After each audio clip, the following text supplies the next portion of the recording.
Just give me 1 second. Normally I have all my social media stuff all posted out, but I wanted to kind of get the stream started today,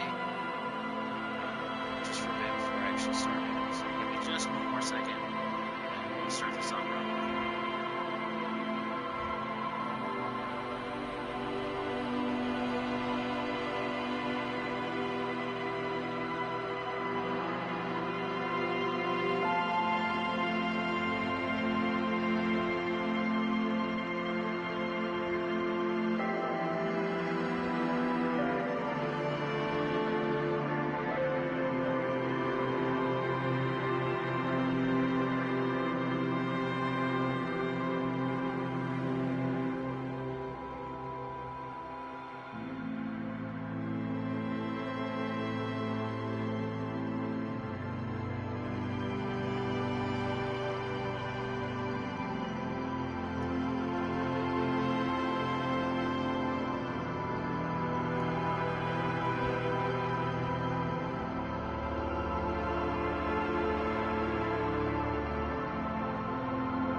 Oh, and I wasn't muted.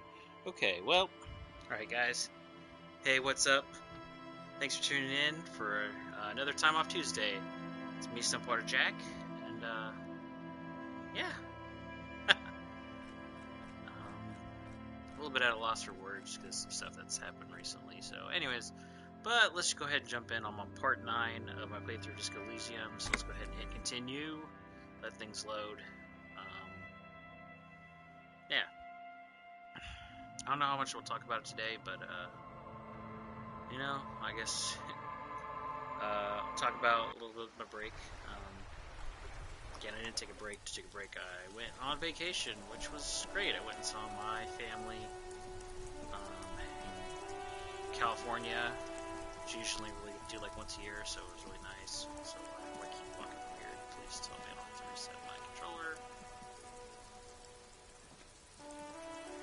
Alright, so yeah, anyways, went to California, visited my folks, saw some stuff around there. Overall, nice time.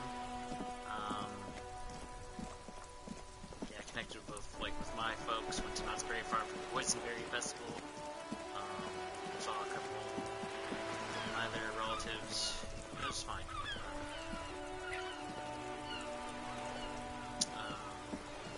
Let's go ahead and I'll get to the rest of it. Maybe let's go ahead. I remember I was going to talk to this dude. Oh my gosh. Oh, like controller's not off. Oh, it's just being weird. Let's see.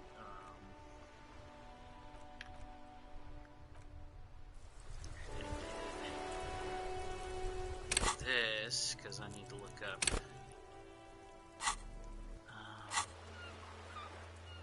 Was I going to actually try talking more about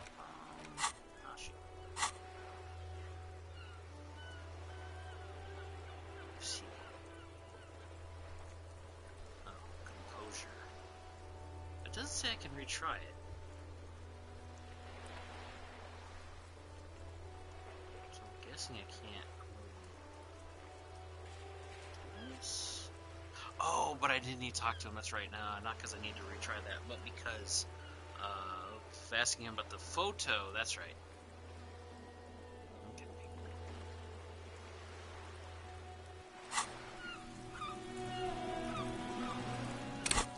So make sure do I have what I want to where while talking to him.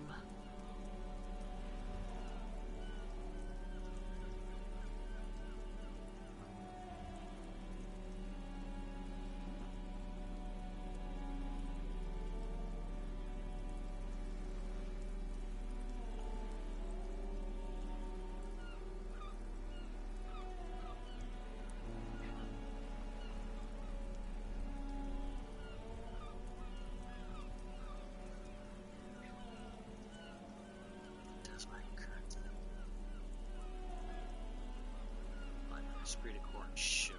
I'm supposed to. Esprit de corps and calculus. Okay. A bit dry.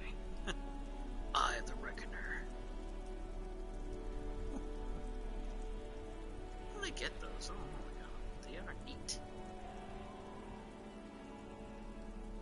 It's nice to have another glove option.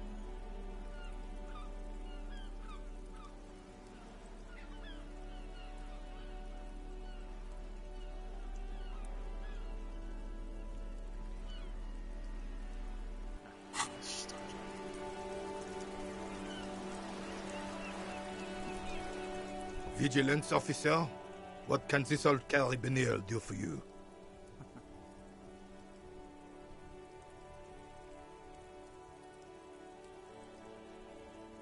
Yes, the Debardeurs Union pays me to stand vigil during the night. Not out of any political allegiance, mind you. I'm an old man.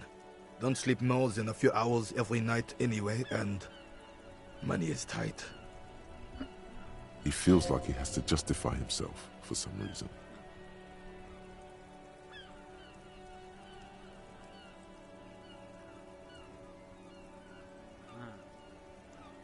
Yes, it does. Unfortunately, I wasn't working that night. Been on a 2-week leave since last Monday. It's a private matter. Nothing to do with your investigation. You see, officer, René is the kind of man would rather die than admit he needs medical assistance or, God forbid, sick it. A real man's man is just gonna ride it out. I'm fine, goddammit. Mind your own business. It's nothing. Just got to cut back on coffee. No one. The boss has been unmanned since last Monday. There's no other guard. It's just me. No one has been guarding the container yard since last Monday. Yes. It's not actually an issue. I mean... Look, officers. The container yard doesn't actually need a guardsman. Never had one before René. Monsieur Claire had that booth built specially for him. It's mostly decorative.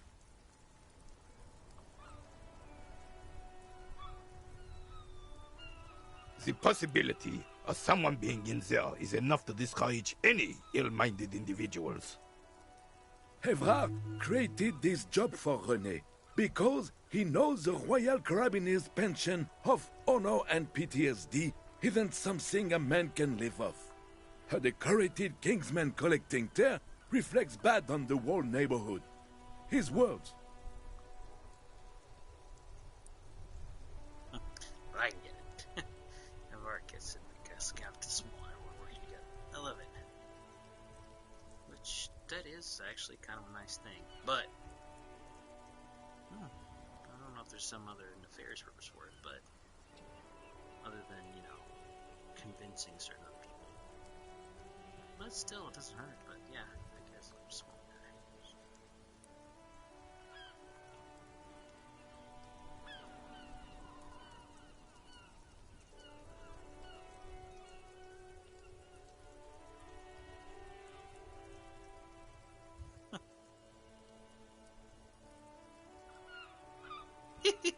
Proudly hold out the tear bag.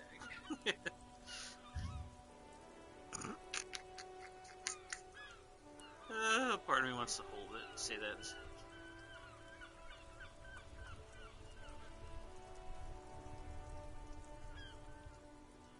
Don't change the light on me. I'm trying to figure out what to say.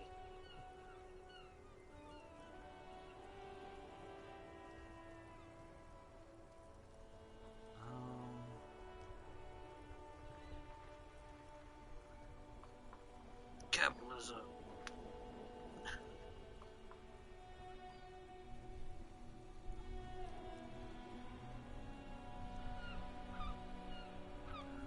No, we don't need old people all working. Not if they want to work, that's fine. But man, we need to take care of people.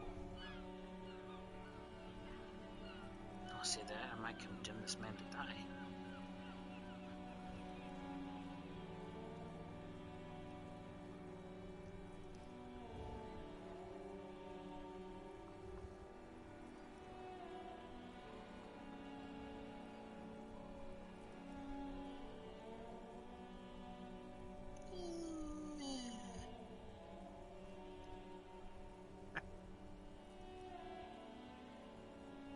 Why not? Let's just say this. Oh, I didn't mean to imply there's something wrong with that.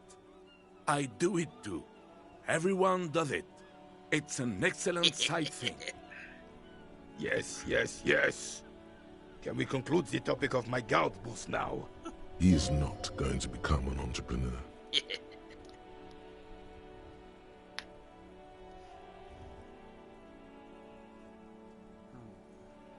She is nobody. This is none of your concern, and I refuse to discuss my private affairs with the RCM. The lady is Jeanne-Marie Beaulieu, and she sure as hell wasn't a nobody.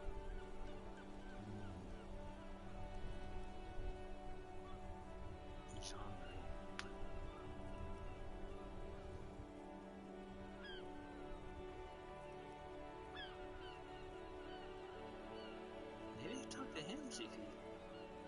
Yes, yes. Like I said, I would be up anyway, so might as well keep an eye out. It keeps my senses sharp. Oh. Okay, let me look to see if there's any, I can boost my composure stuff and talk to him.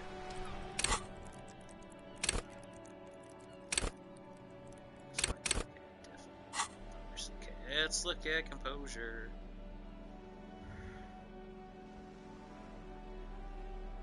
Okay, so that. Okay, there's a +1 right there.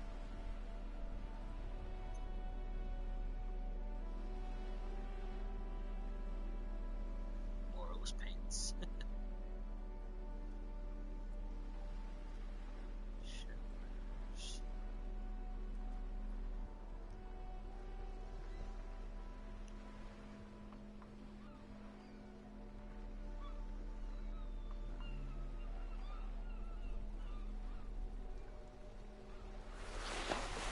Sure.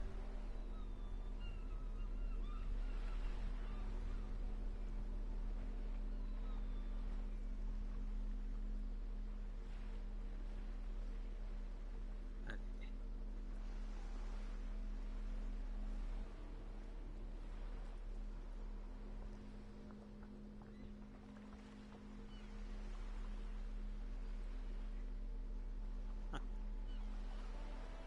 Okay.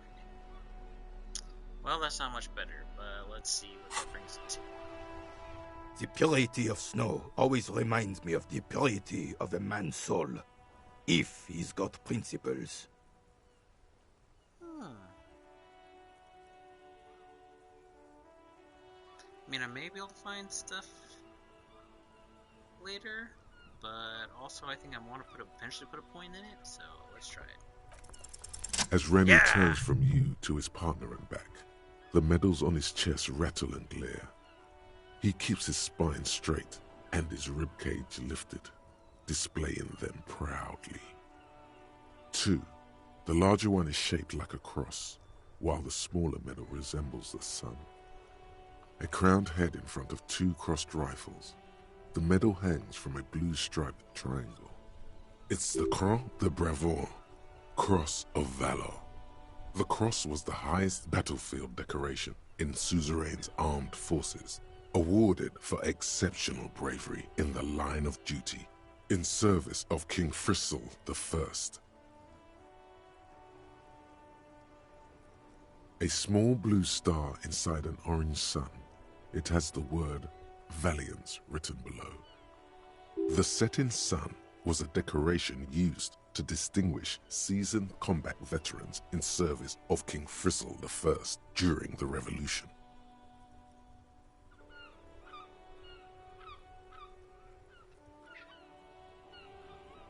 For bravery. It's a conflicted topic for the old veteran. There must have been a number of controversial episodes in his service days.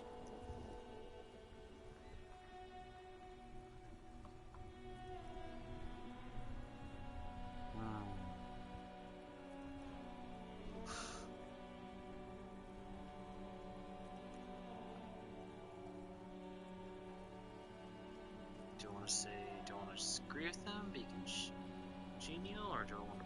I'm definitely not saying those two.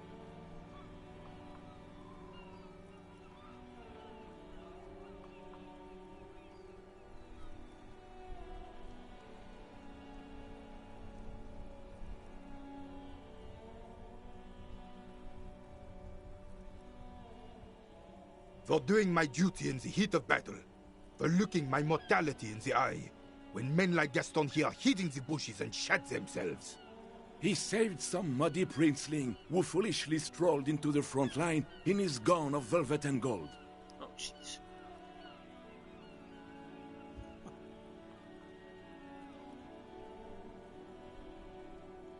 It was on the first months of the revolution here in Revachol. Unrest was spreading like wildfire. Marauders had taken most of the Couronne and were getting really ambitious.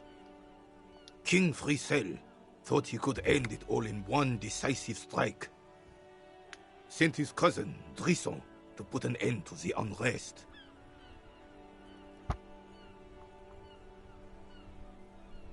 Alas, the young Drisson was all piss and no vinegar, wearing a tunic of purple velvet and cockatiel feathers to battle. Even his rifle was gold-plated, shone from 5 clicks away. Can you imagine the asininity? Yeah, not only doing that, but also raging people like men too. Like, gold-plated. Purple velvet tunic. That isn't exactly camo. To keep the long and bloody story short, Drisson marched us against the partisans in Couronne. And when I say marched, I mean made us walk into captured enemy territory, single file, like toy soldiers, while he rode in front on his giant red stallion. The rebels were smart. They let us come real close before opening fire. Suffice to say, it was carnage.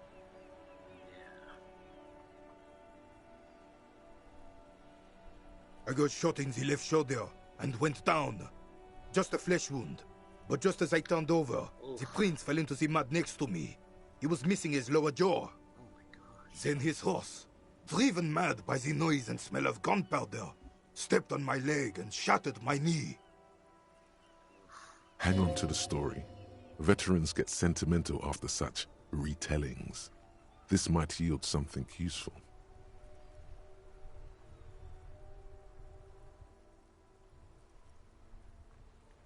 I grabbed my sidearm and shot the beast in the head. Then everything went black. Capitaine Arnoux, le fléau des chevaux. The bane of horses. When I came to, it was all over. It was just me and Jolas Drisson, gurgling in the blood-soaked mud right next to me. The dink had taken numerous flesh wounds and lost a lot of blood. But despite missing his jaw, he seemed hesitant to die. Tougher than he looked, that one.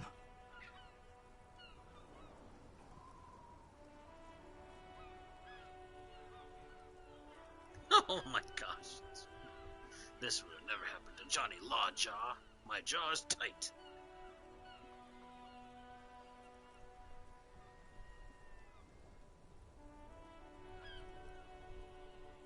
Whew. Definitely not been through worse, especially this guy. So I grabbed the dink and started crawling. Kept going until the 59th Cavalry picked us up. Through some miracle, we both survived. And the joyless freak convinced Frissel to give me a medal for not leaving him to die in his own blood, piss and shit. He was the commanding officer and I was on duty, just doing my job. Shouldn't hand out medals for that. 13 months later, I received the Sun for distinguished service. It's not worth mentioning. You sense he's downplaying it. He did a lot more than his duty. More than anyone's duty. It's in his spine, in his billowing breasts, and untarnished self-worth. The old carabinier stands quietly like a statue, his features motionless. What Monseigneur Modesty is not telling you is that he crawled over 7 kilometers before the cavalrymen found him and Drizant. 2 days later, that was. Oh my gosh. 2 days later, and the dude and that guy without a jaw survived? Oh my gosh. Even if he had survived, imagine he would have died from infection. Whoa. And that even while crawling with a mangled half-dead prince on his back, he still managed to murder 3 rebels on his way. Jeez. Is that pride in his voice? It's deep down, but maybe even unbeknownst to the man himself, it's there.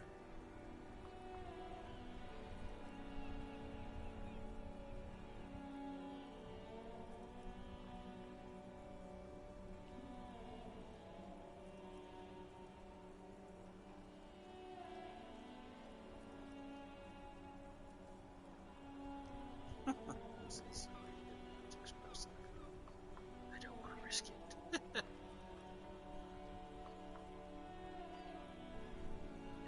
Sorry, officer, but you're reading me all wrong. I'm a man of peace, and these kinds of bloody heroics are only impressive to men like René himself. Certainly not to me. How did you find the story to be, officer?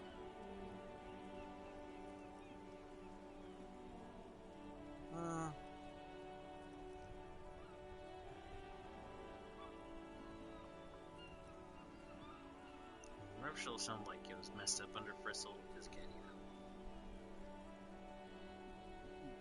rich people doing dumb rich things, but pressing people and stuff, also,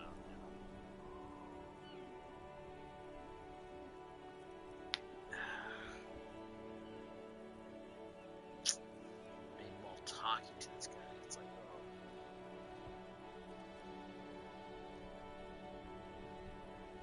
oh. I'll be nice. Maybe, but also bear in mind, officer. They don't hand this out for anyone with a service record.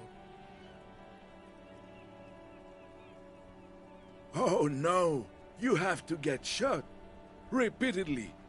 And you need to get your hands bloody too. Really, really bloody. Do not speak of what you know nothing about, Poltroon. Duty is something you will never understand.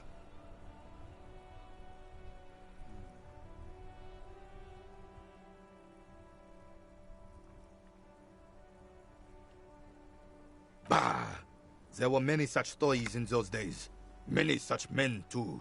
True Eversholians. Men with backbone. Oh, yes, René, yes. Men were bigger, girls were prettier, and everyone wore the fascia. Lord, please, bring those days back, if you can.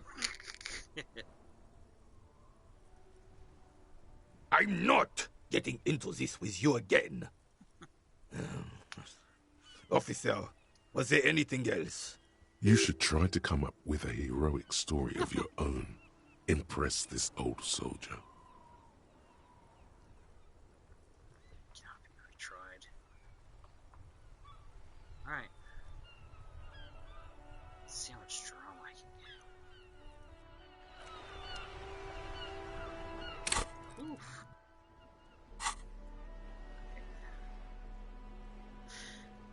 Drama.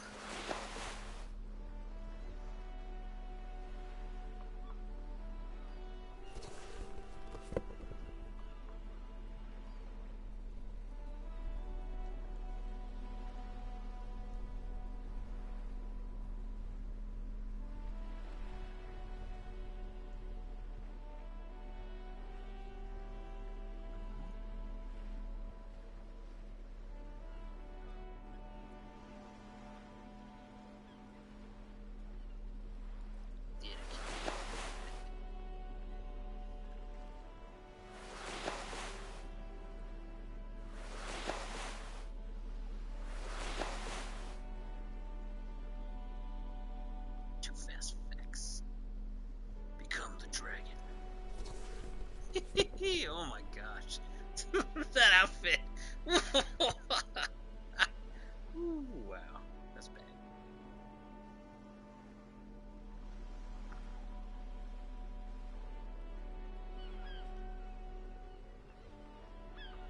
Okay, how much strong does that give me? 7. Let's see what it looks like. Plus 7.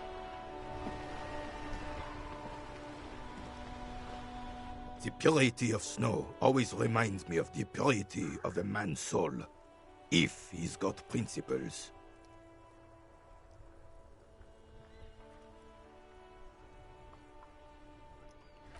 Quiet, Reddit. I don't have time for you right now. Quick save! I know. Slightly saves coming. The purity of snow always reminds me of the purity of a man's soul, if he's got principles. Go low, go deep, go unconventional. My story doesn't have gunfire, blowers, smoke guns, but let me give you a different take on heroism. Okay.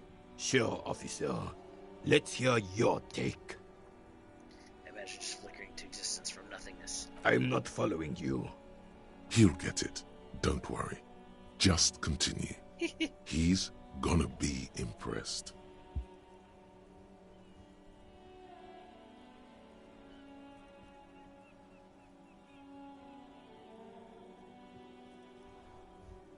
Don't worry. Don't worry. Just he's gonna be right.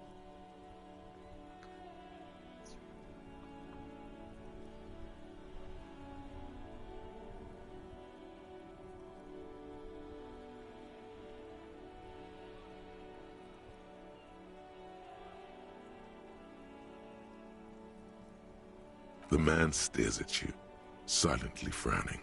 Doesn't look like he's imagining it. The carabiner crosses his arms and spits in the crater.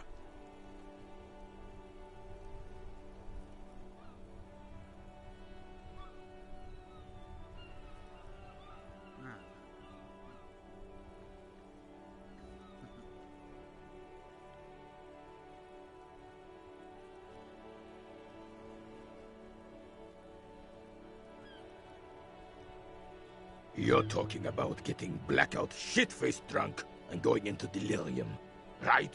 The lieutenant looks up from his notes and nods to the old carabiner. How dare you belittle my voice through the wall? How so, then? His tone is like that of a drill sergeant addressing new recruits.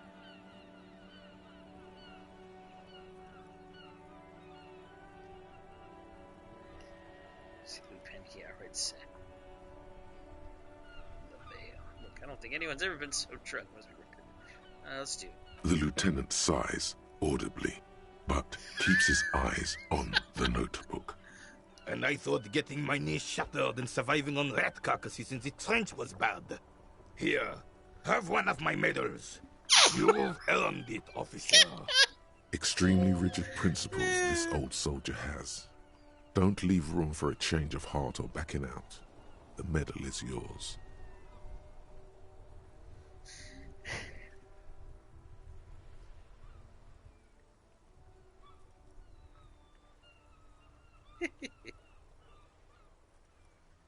The veteran of numerous armed conflicts extends his right arm, with the setting sun in his clenched fist and an expression of utter disbelief in his eyes.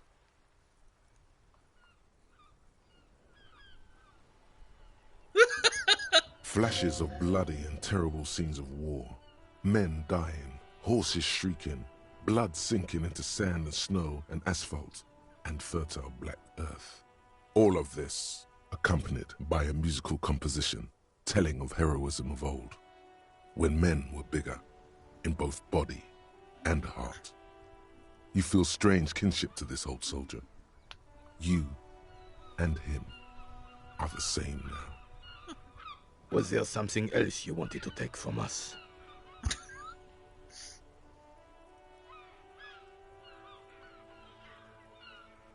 I don't think there was anything else I wanted, was there?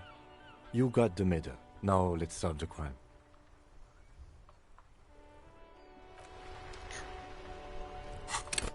Okay, wow. Rhetoric, the heroic deeds of others. Deep blue star sits inside a radiant orange sun.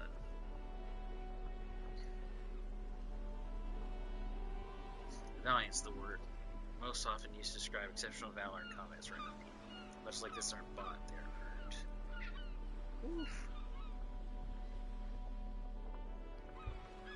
So, just checking, because I need to send my wife a message.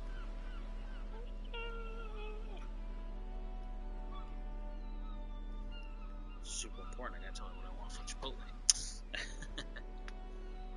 Okay, now that that's over, I must get out of this ridiculous costume.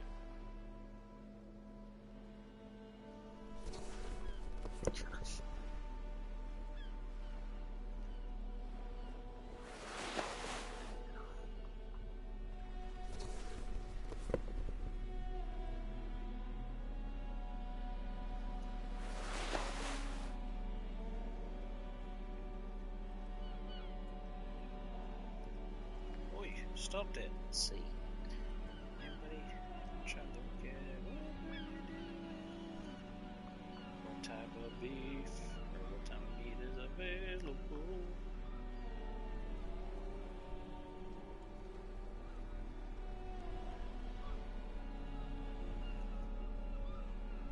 Having a good time. Traveling at the speed of light. I don't even know where they come from.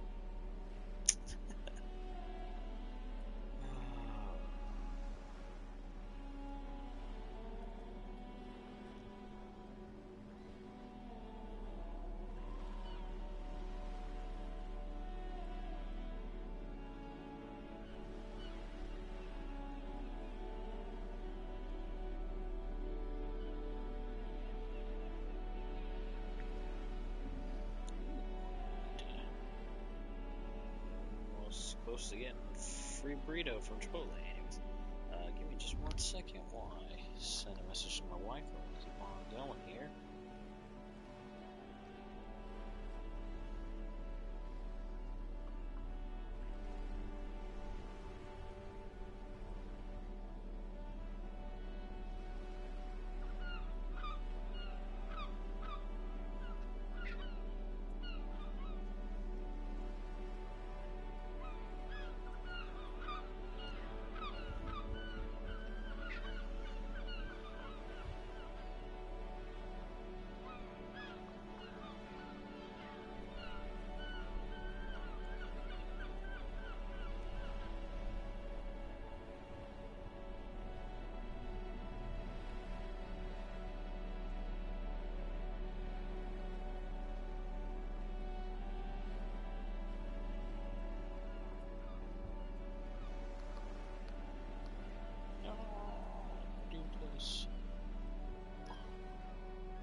but still, good to know I have it in case I need to boost that. I think everything else is back to how I wanted it. Oh my goodness.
Okay. Yeah, Chipotle order. Woo! Yeah. Dinner. Anyways, alright. Cool. Didn't expect to get this thing, but I did. Hopefully this doesn't actually cause me issue with it. It is such a pleasure to see you again, officer. How may I head the citizens' militia on this fine day?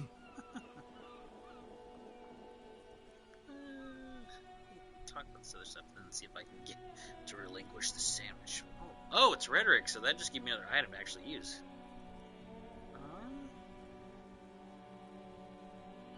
Oh, sweet Jenny. She was the finest woman in all of Revachol. Maybe the entire world. Do not defile her memory, Gaston. Let her rest in peace. His tone lacks its usual intensity, like he doesn't feel he has the right to speak on the matter.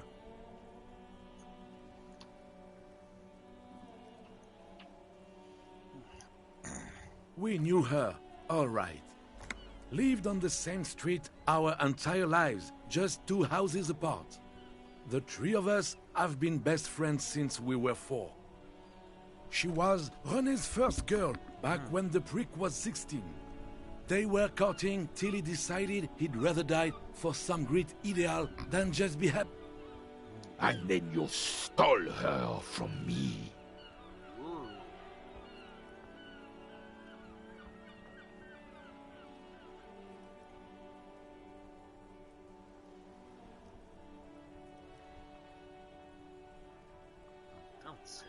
Heart attack.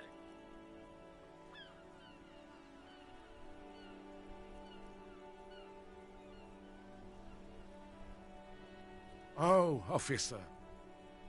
It already got ugly nearly 80 years ago when the 3 of us were just learning to walk and talk.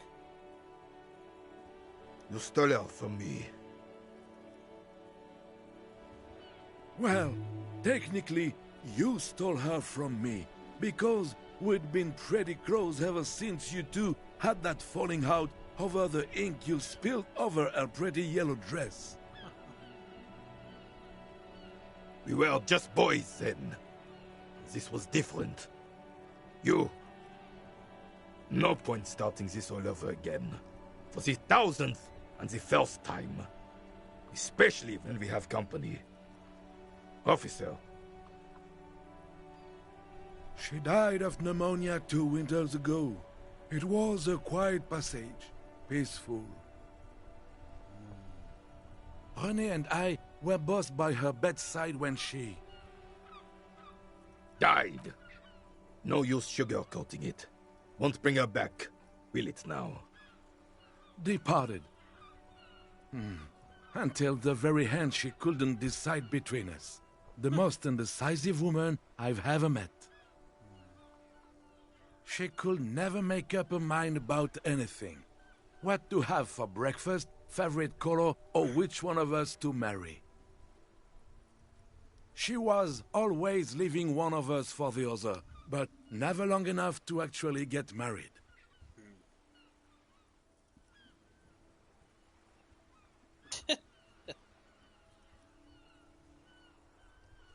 It's a little bit odd, but...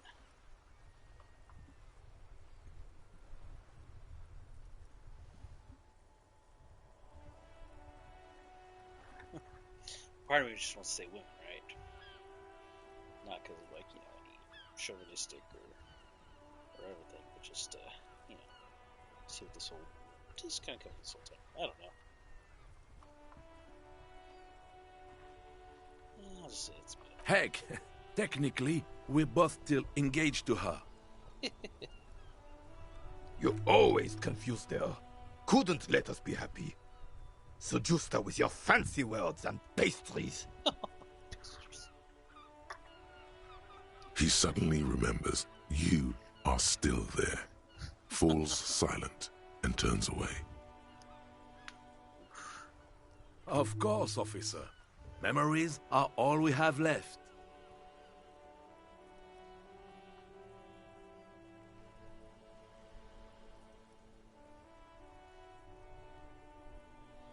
Sure, officer. They are the good guys around here. No, thank you. For being consummate professionals. You'll... Sweet, sweet Jenny.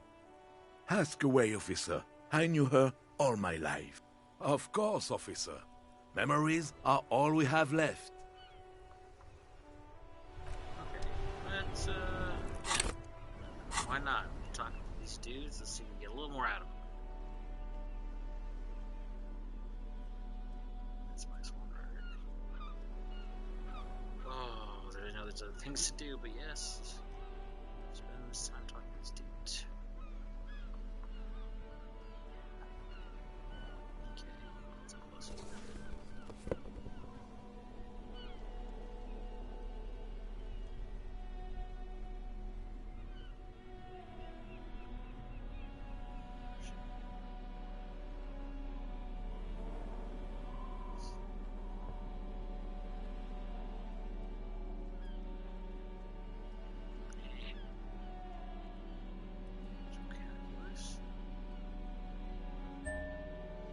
You know, that's gonna be high enough. Set project, rhetoric to a 6.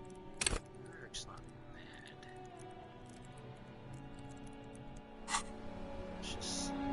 What does that get? It is such a pleasure to see you again, officer. I can't take the rejection. Let's try it. This is just a silly thing, but I just want to get It is such a pleasure to see you again, officer. All right, this is how we're gonna do it. I admire your handiwork, Chef. There are a few things I do differently. Like what, officer? This is as good as they come in Revachol, I assure you. An array of delicious recipes flashes through your mind. Salads, salmon, sandwiches, bingo. This calls for an engineering angle. Structural rigidity, exposed rafters, lattice works, that type of approach.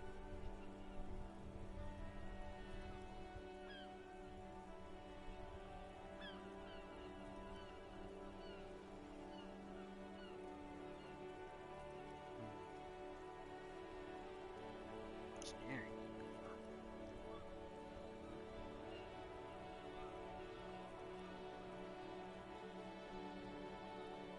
Mon Dieu! That is an excellent idea. That would virtually negate the component loss.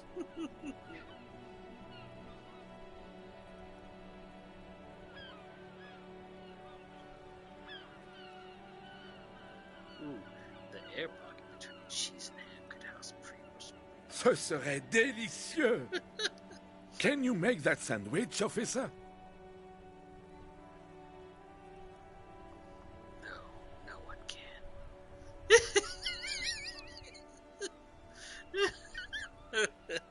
I want to say that before I say I need yours. It's a prototype version.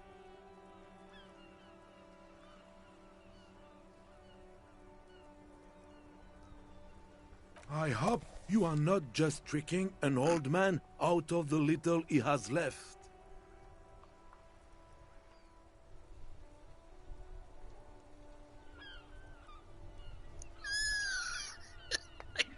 I'm being a little dick. Don't worry about it. This still takes time, of course, but 69 months you will eat the sandwich of gods. Oh, god of sandwiches, maybe? But in the meanwhile, what can I do for you here and now, officer?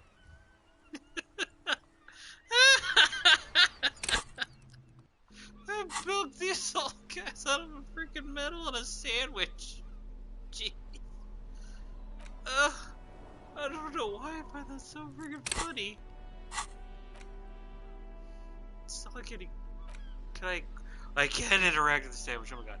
This might be the biggest sandwich you have ever seen. The size is almost intimidating, evoking feelings of inadequacy. Abundant components, rich in both smell and taste. Probably this truly works for me. Giant ham sandwich. The ham sandwich looks fresh and nutritious in your hand, begging to be eaten.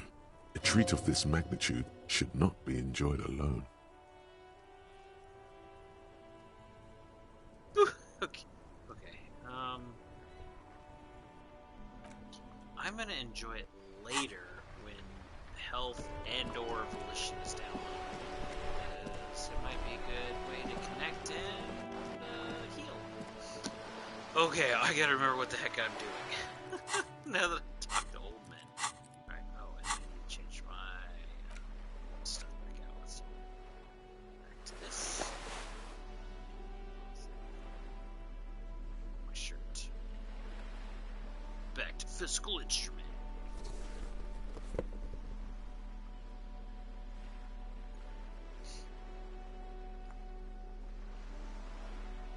More crazy talking necktie.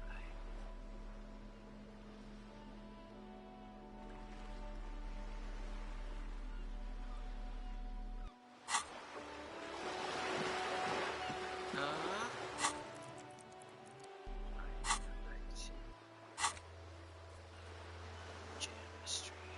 Oh, that's right. I'm trying to solve mysteries and a murder.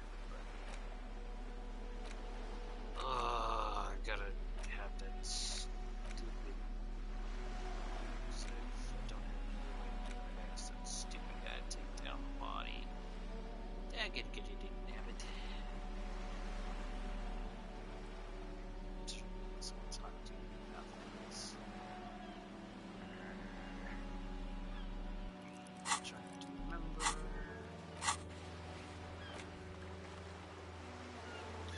Let's put those off.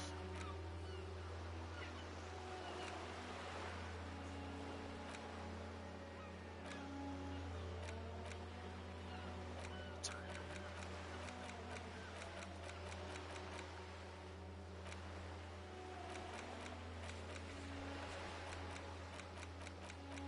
Speaking of time, it's there because I have no time to.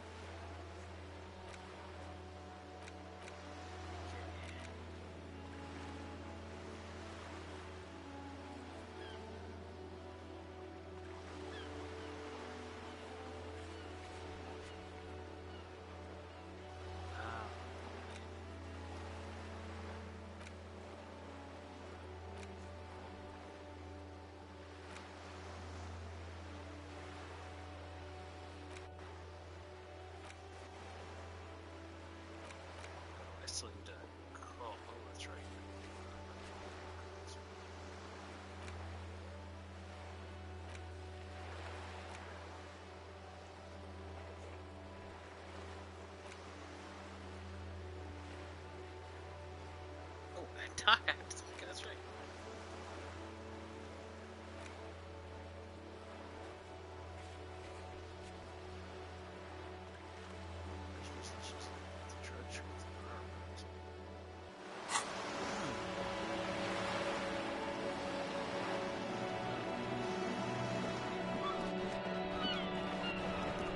Audio, don't glitch. Determine those guys are going to do anything.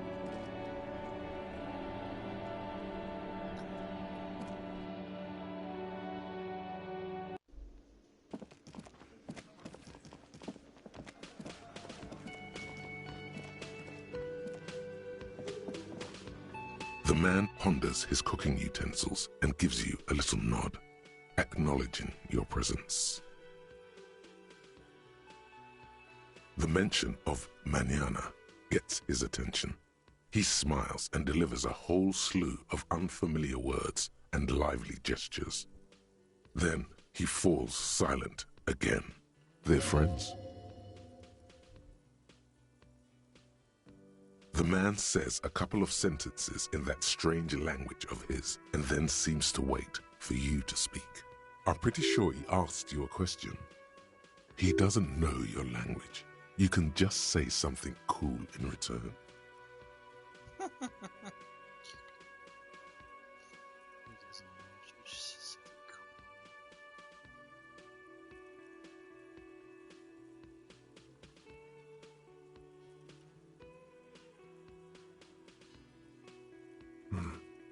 Horse need more vodka?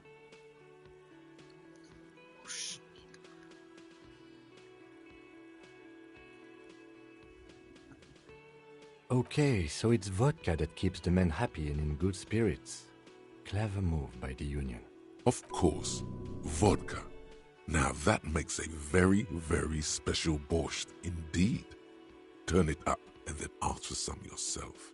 Turning it up seems like a dangerous idea, honestly. The place is a powder keg.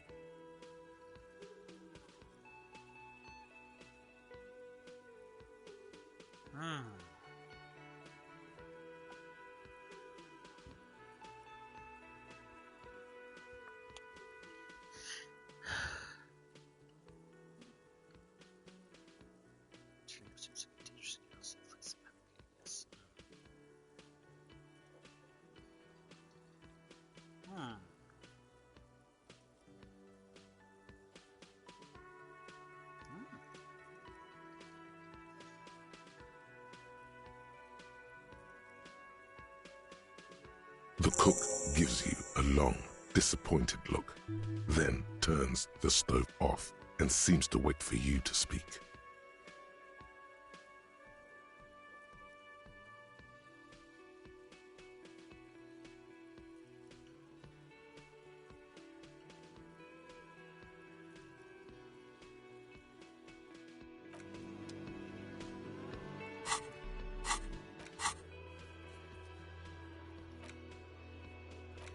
Special borscht.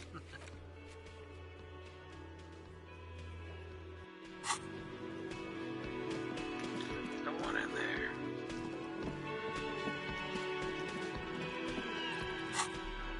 What shall we do?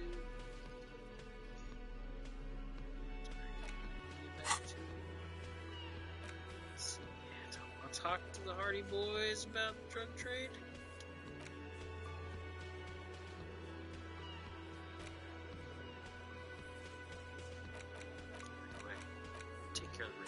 I am investigating. Let's see.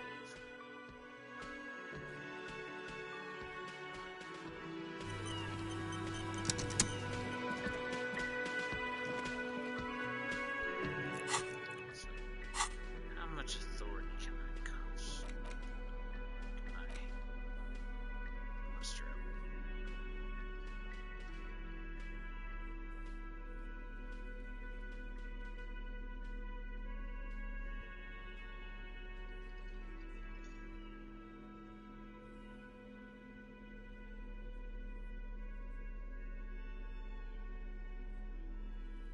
Anything that's gonna up my authority?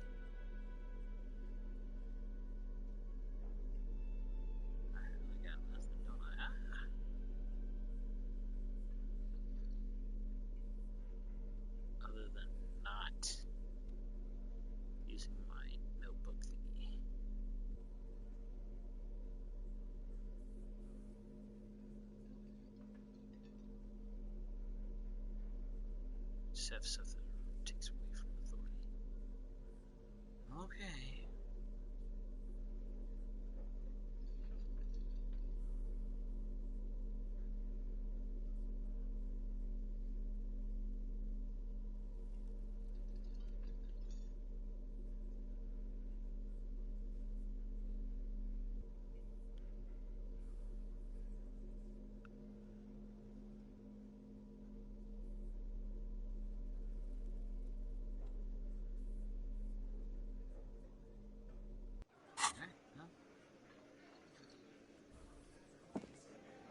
I've got nothing to say to you. Why are you wasting your time? I suggest not wasting time on trivial pleasantries and focusing on why you are actually here. Even though she has excellent control over herself, something moved behind her eyes. In the way she stands, in her face. You caught her off guard. Push her some more.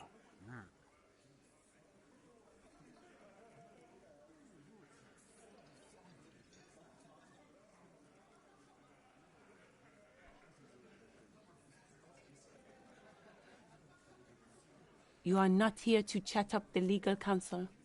You are here to question these men. You set the pace and the topic of these conversations here. Establish that.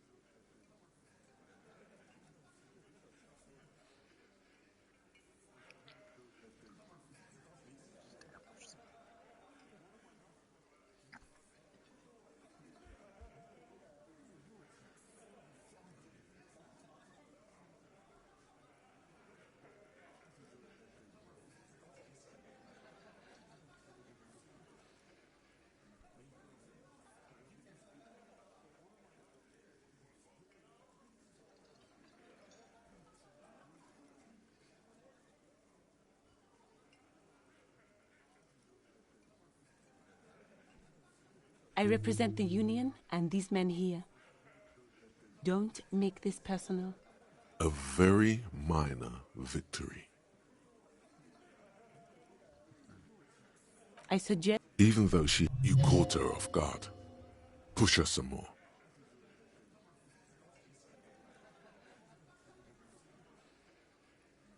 No. Talk to Titus.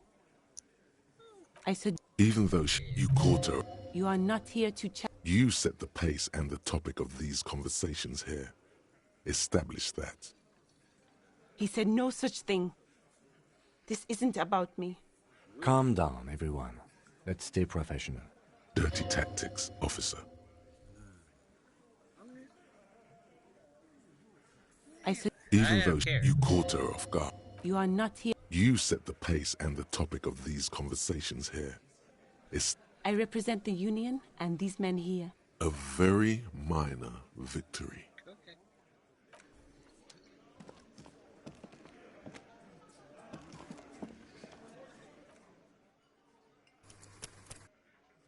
I just want to do a quick save, sure.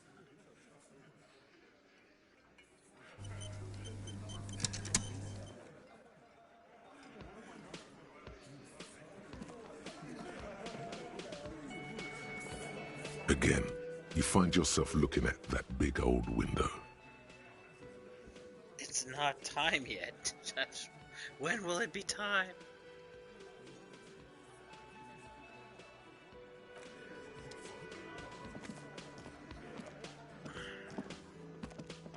Alright, even though I want to ask those boys, I have no other options. I gotta talk to this stupid brute.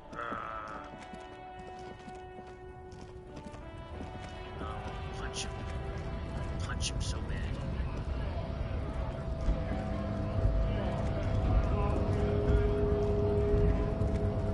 You to say, mañana? Hola, wandering man. How can I...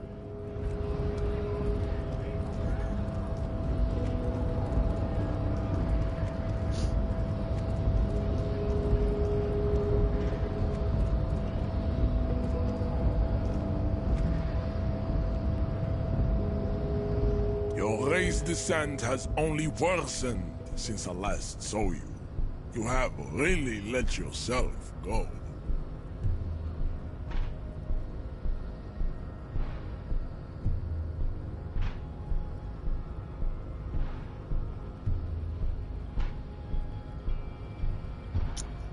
I don't want to.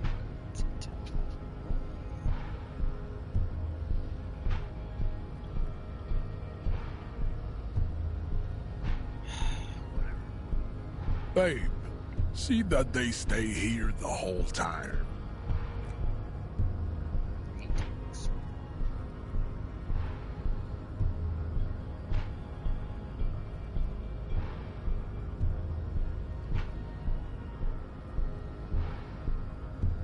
The woman's gaze follows Measurehead as he leaves. So, you guys are like cops or something?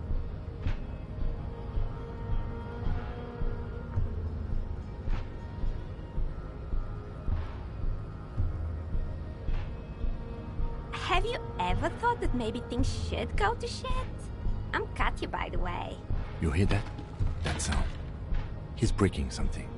Yeah, Jean-Luc must be really tearing it up over there. I wish I could see it.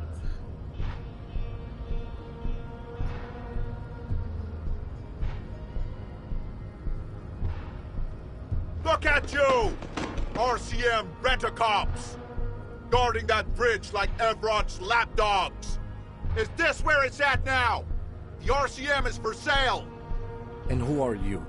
What is your business here? Why are your clothes 4 sizes too small for you?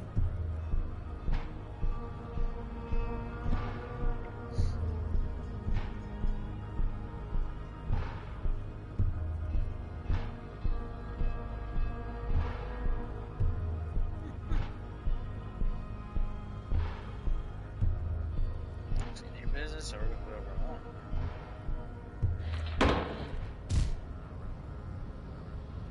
A shrill laughter interrupts you, echoing across Martinez. It's Kuno. Then, the man turns to look behind him at the behemoth appearing around the corner, approaching him, walking past him.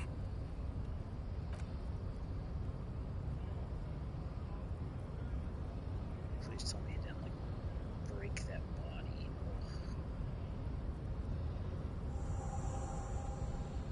The corpse has been removed from the tree. Stand down and congratulate yourself. You have sided with Ray's victory today.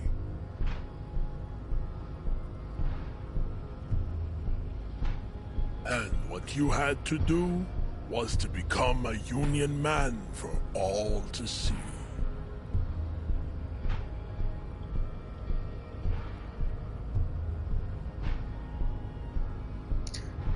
I'm gonna do this, but I might reload just because I don't actually want to. I just want to see what happens when I succeed.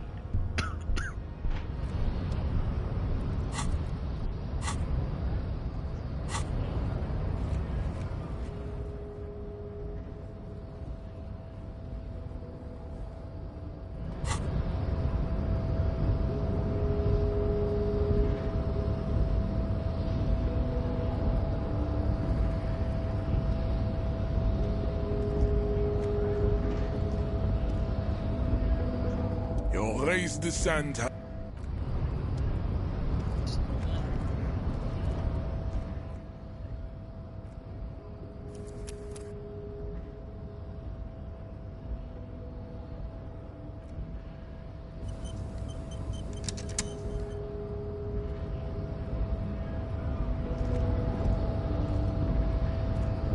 Your race descent has only worsened since. Ask what kind of races there are first. Classification is core to this stuff.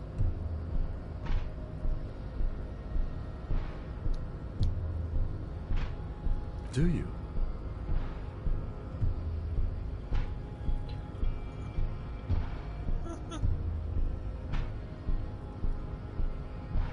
What thing? We already got in the harbor. You just want to hear about races, don't you?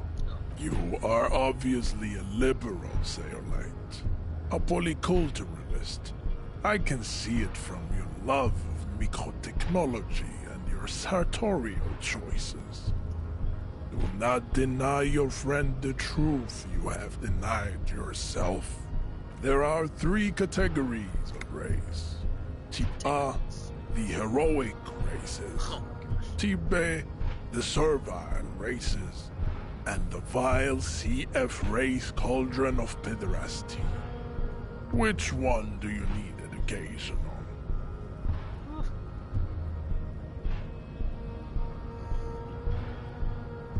I knew you would go straight for the vile cauldron. Everyone does. You need to first learn about Type A and B to appreciate the depravity of the chimeric races. Yeah, I mean, otherwise, it just won't make any sense. Yes, it would seem nonsensical. Those are the Simonese, the Areopagite, and the Occidentals, excluding the Maun, of course. The Maun are riddled with eczema to the point where they find it impossible to smile. They are all lactose intolerant, a common result of inbreeding. A receding genetic pool has led the Maun on reprehensible street parades.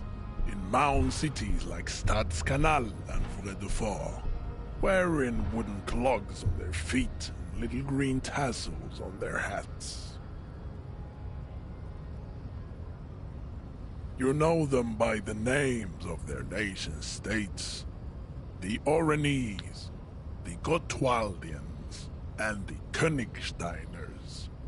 My people simply call them Maun. Mahun is a derogative term for First World people of Gotwaldian descent. They do not all have eczema. Also, people of Katla, like the Suru and the Uhu, are much more lactose intolerant.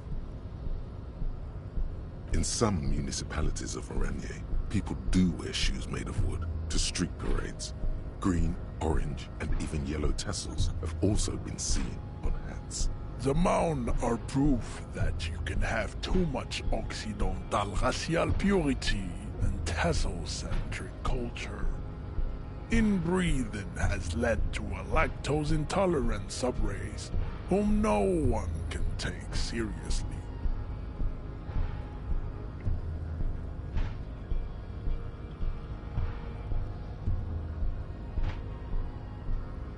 The Vespertines and Messenians of Vesper and Messina, the ancient Meteorans of Meteo by the Golden Pisantic Sea, the Suren of Sur-la-Clé, and even the North Königsteiners, all have Type A race propensities. The other large Mondial civilization, the Mesk, are too yellow and oleaginous to count as a heroic race. True, they are violent and expansionist, but they have a glandular problem.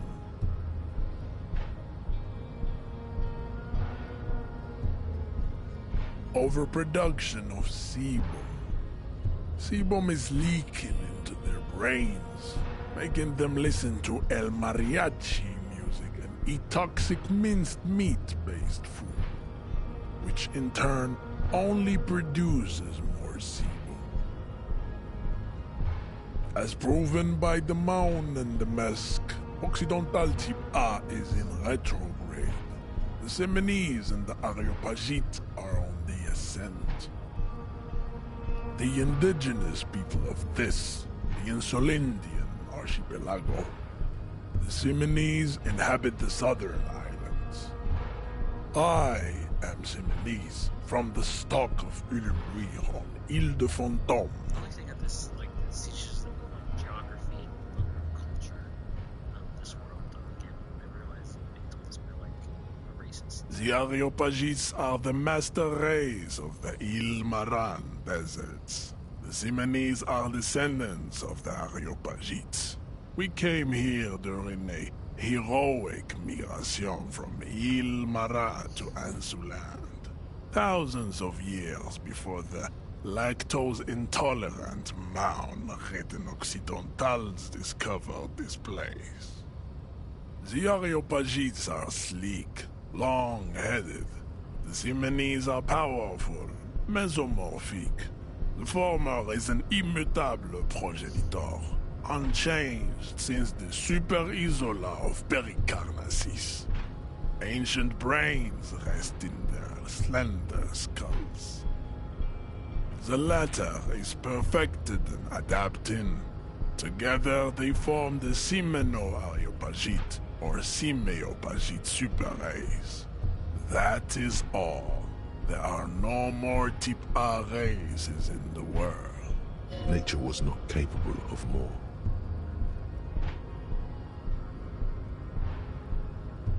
Type B are the unheroic races, amorphous non-competitors of the great race. The Koikos and the Vacholier, they are mud-colored people. The Koikos of Grad, Yugo, Zimsk, Chest et al. Are what you would call white, officer, in a suspect description.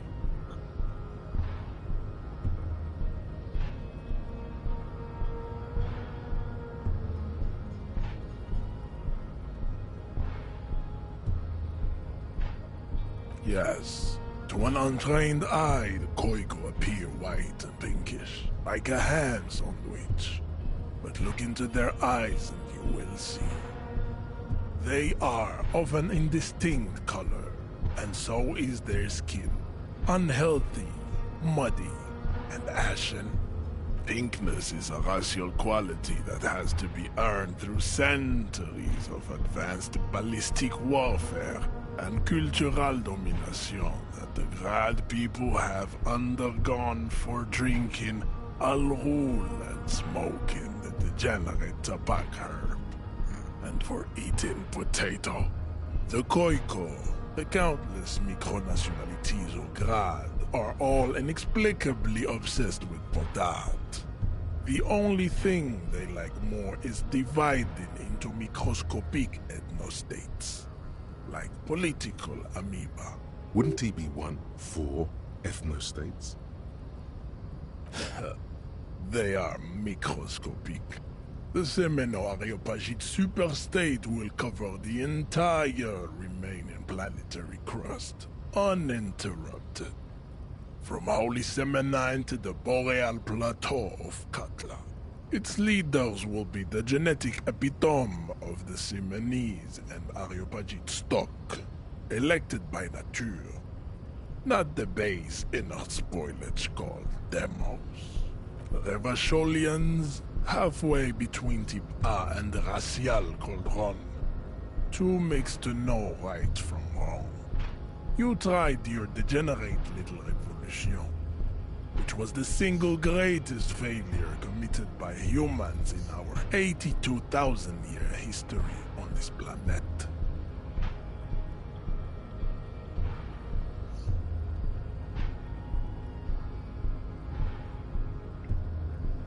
Is it 82,000 years that we've been recording history? You have very little idea of what is happening, but that seems a little off.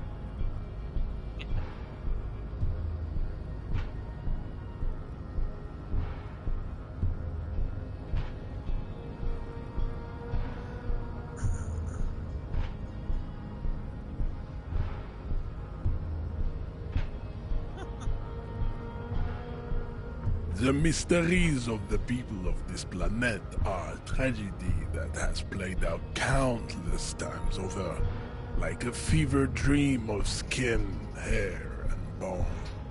Wake up, naive Chespias. The revolution came to Ravachol from Grad, in Zaraz-ridden potato carts. It is literally an illness. A prion disease that leaves the parietal and frontal lobe ridden with holes. A soft, sponge-like mass of dementia, hallucination, and paranoia. The revolution is fatal familial insomnia. A hereditary prion condition passed from the Koiko to the Occidentals. But not sexually.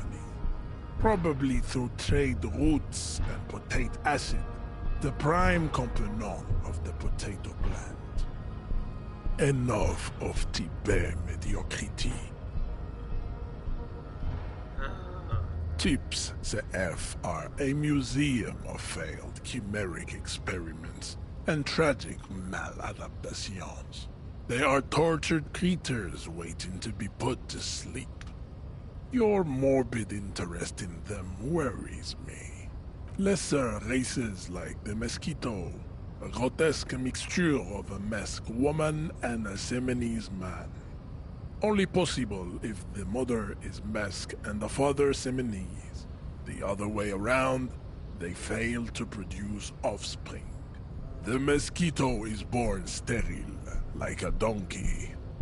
All they have left is to ride customized motor carriages with hydraulic suspension, listening to aggressive El Mariachi music to vent their impotent despair. It seems unlikely that two human beings produce genetically sterile offspring. You are right. You have misunderstood. You lack basic phylogenetic education. The sage will not budge on this. Then there is the Semino Koiki Chimera. Are you sure you wish to know of the Semino Koiki Chimera? It is not an aesthetic site. The Koiko, as you know, are very servile, especially when they meet the rich man. Racial scientists have toyed with the idea of crossing the Seminese with the Koiko to produce a super worker of Seminese strength and grad servility. This will never happen. The Seminese and the Koiko may have similar interbreeding problems as the mosquito. We will never know precisely. No Seminese man could maintain an erection in the suffocating potato stench of a Koiko woman, or Koika. There is a strange sadness in his tone, a less than heroic melancholy this time. Does bro hate himself? Wasn't she called Katya, a common name among them?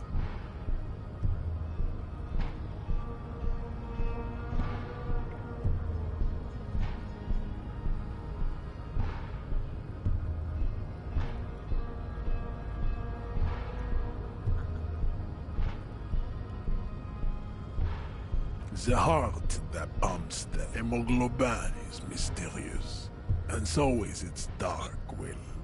Enough of these personal matters. Have you been educated to all the rasotype now? He does not seem angry, nor does the woman look affected. She just twirls her hair. Perhaps they've been through this and established an accord. You understand nothing. To solve the great race enigma, you have to first ask yourself, what is the race enigma?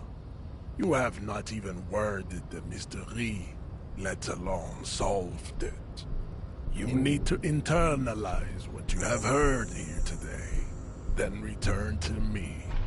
This clarity does not come instantly. I cannot possibly imagine what else we have to discuss. Yeah, I feel kind of dumber for having this stuff. What is the person?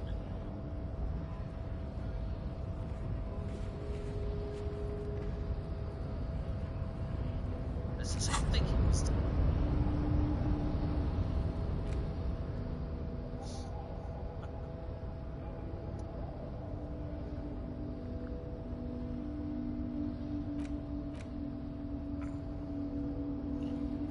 This one drama fooled by the absurdity. A massive, fantastic racist swirls in your head. Desert pygmies playing with their own excrement.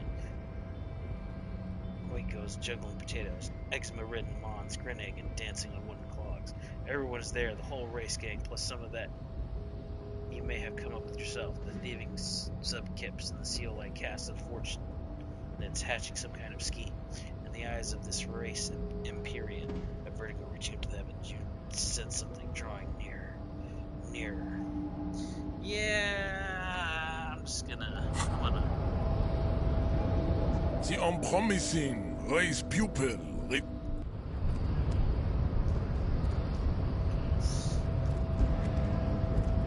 So let me go.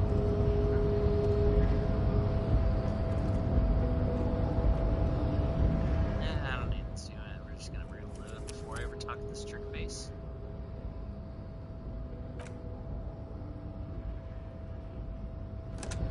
So I don't even have to contemplate his stupid thoughts. But also, this might be a good time. Take our midstream break. Yeah, I started off a little later day, so overall the stream's gonna be a little shorter. Yeah. So yeah, we're probably over a little bit near over the halfway point. So let's go ahead and walk down here.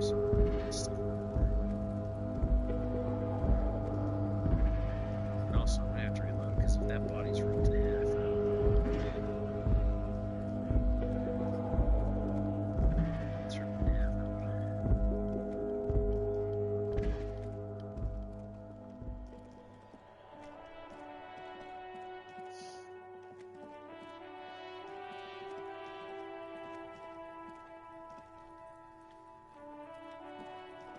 Oh, he got the damn shoes! No, wait, no, they're... I think they actually still are on there. Alright. Wait.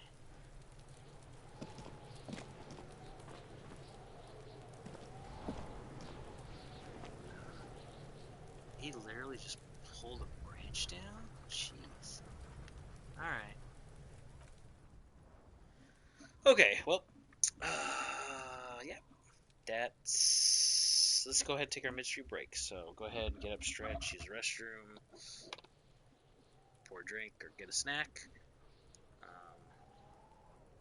Yeah. Go ahead and take a short rest. So be about 10 minutes. Okay, guys.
Hey guys, welcome back. Hope you had a good short rest. I know I did. Had me a little snack of some bread and olive oil. Got at Walmart of all places. Had pre-sliced their French loaf, which is not half bad. You know, definitely has their better French loaves out there. Yes, but it was $1. It was conveniently sliced, and also at Walmart they have at least the time of this recording, they have a like basil and garlic olive oil. I think it's like 14 ounces or something. It's a decent amount, and it's like less than $7. And I checked the ingredient list. As far as I can tell on there, like it's not like half canola oil or some other nonsense. It's all just like I said, it's what it says. Olive oil, garlic, and basil. So that was really tasty. And a little bit of salt. Let's see. Look at this dude. The corpse lies on the ground among the remains of an absolutely demolished pinewood branch. It's gently laid on one side.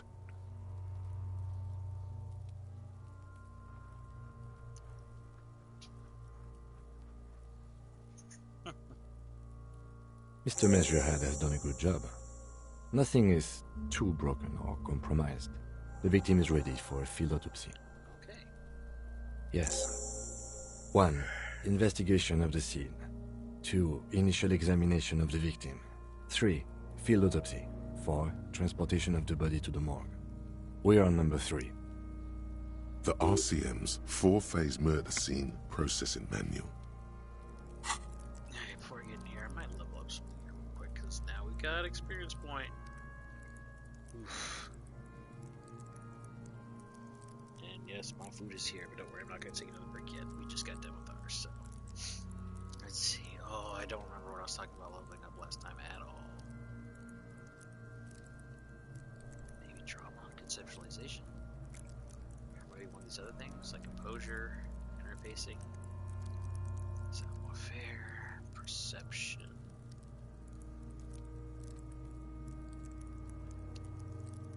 Oh, maybe hand-eye coordination. I mean, I don't really run into much that I need it, but I feel like it's gonna be important here. Don't care about you like drone chemistry.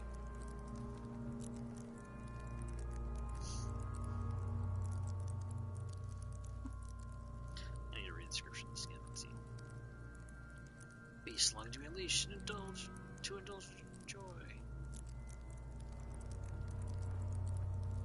Better investigate, learn, manage, need to understand chemical breakdown of toxic blasts out of their minds, understand sexual dynamics, electrochemistry is there to guide you.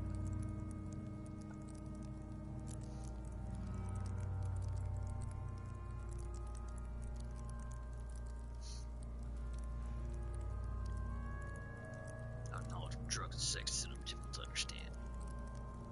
Do have other stuff though. Let's see. Authority.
guess, even though I could level up something else that would give me a chance to pass another check or blah blah blah. Let's just... yeah, I want to level it up. Cornfield autopsy.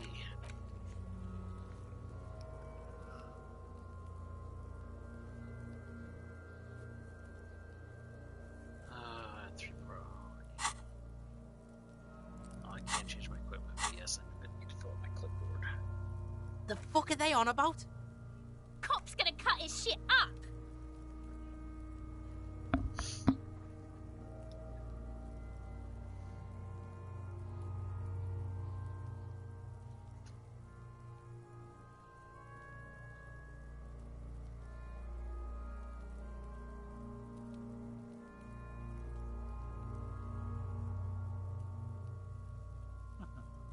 The lieutenant adjusts his glasses and takes a deep breath. Come on, officer. You know what a field autopsy is. You've done 100 of them. What you do know is, at 18.9 kilometers, the dormant shield volcano, Corpus Mundi, is the world's highest summit, and the failure of the 38 single, Et puis descend, to crack the top 20 was the death knell of disco. But what a field autopsy is, you have no idea.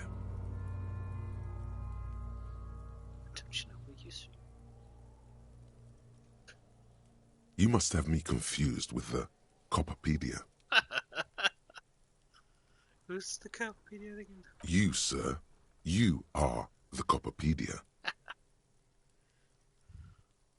Unfortunately, no.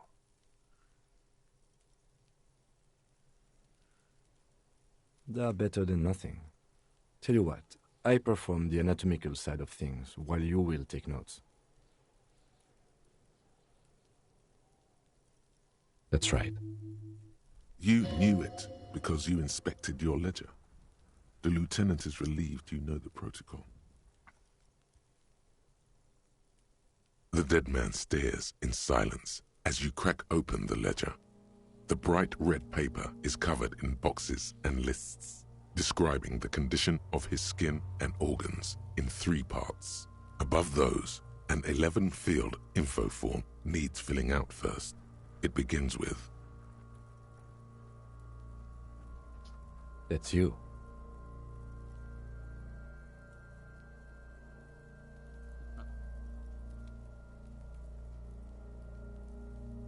The corpse is indifferent to your scribblings, just lies there. The next box says... KK57-0803.0815. KK equals Kim Kitsuragi. 57 equals Precinct 57, followed by his date, 0803, and time of arrival, 0815, on the scene. He's indexed the case after himself, not you. That's because he doesn't want to bring up the messy question of your initials.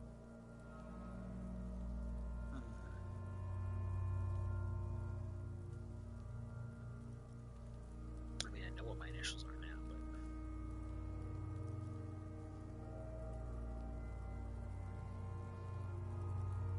but... And what would that make the alphanumeric? HDB 41 0803. Help me out with the time of day, anyone? 11:11. It's meaningful.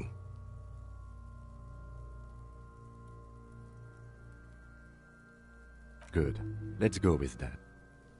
The lieutenant is quite surprised you managed to come up with an adequate case number. Yeah. NA. Next.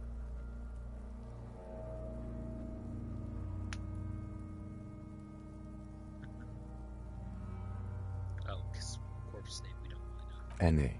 Don't know. Roughly 50. Dry 40. The damage is so extensive, it's better to err on the young side.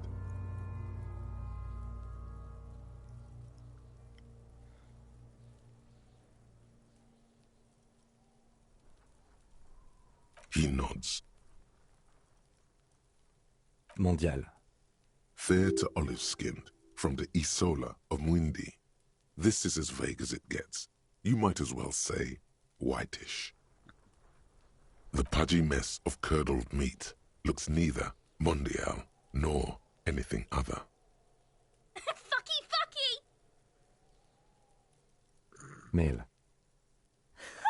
Pigs can have sex! Nor does he look male, with his pregnant belly and indistinguishable face. We're still going with March 4th, 51. What else? 9. Body identified by is non-applicable. 10. Case number is the same as the coroner's case. HDB 41 0803.1111 listens, motionless, with the cargo belt still around his neck. Only one box remains. None, at least not after the initial examination. A strange word. Treatment.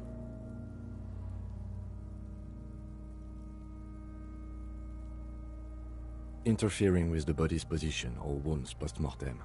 How did you not know that? Aren't you a cop? You're leaving a weak impression here. Say something sure-handed. Don't overdo it. It's okay to be unsure.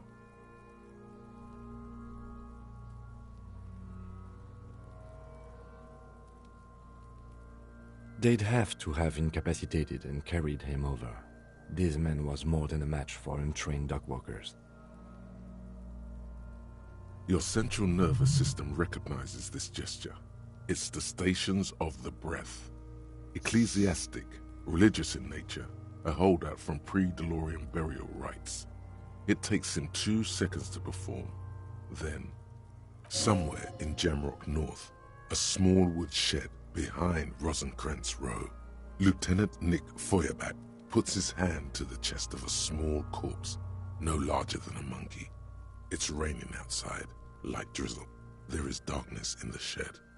Elsewhere yet, an obese female sits in a wicker chair, her silhouette bull-like against the window. Outside, Grand Coudon. The day is turning dim for Sergeant Mac Dawson. Hand extended, he approaches, to make sure she is dead more than anything else.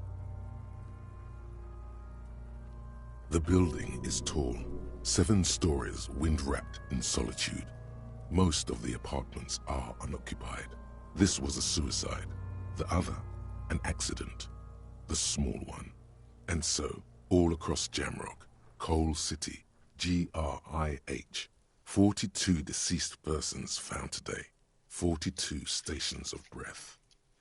We should start the post-mortem. The corpse cannot feel Kim's hand on his chest. It no longer meaningfully interacts with its surroundings. A thicket of boxes and lists on red copier paper tries to answer why.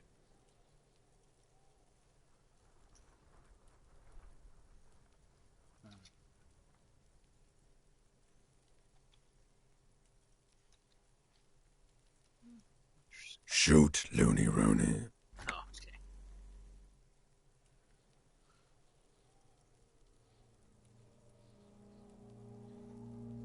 Okay, just didn't know if there's going to be something new to say because now that he was down.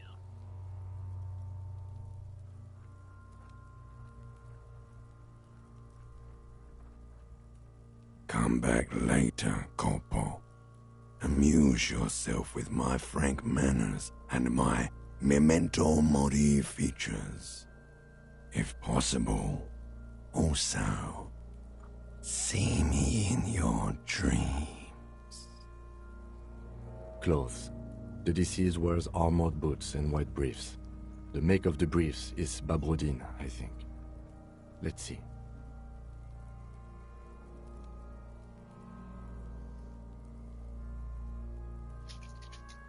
See, it's happening.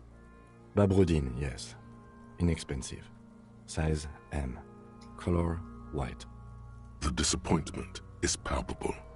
The red-haired thing was expecting something more lurid. The rest of the clothes have been removed post-mortem by scavengers. in order to get to the victim's ceramic armor. Officers are in search of the missing pieces. Removal of the boots is left for processing. It would be clever of you to omit the boots altogether, sire.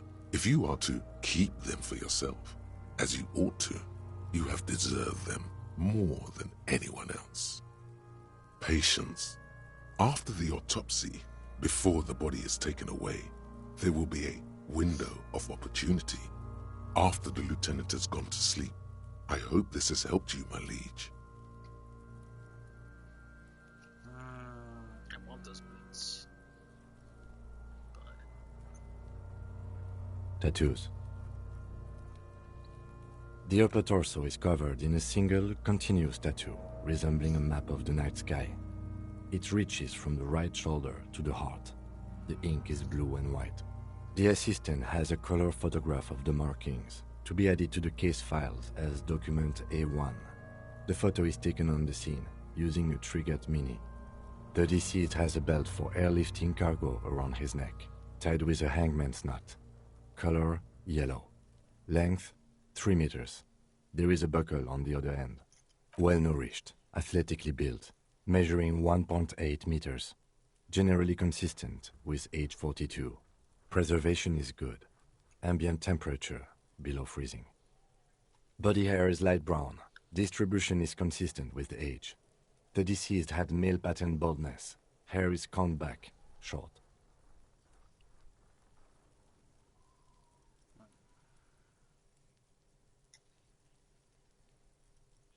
His hair feels wet, soaked with rain, cold to touch.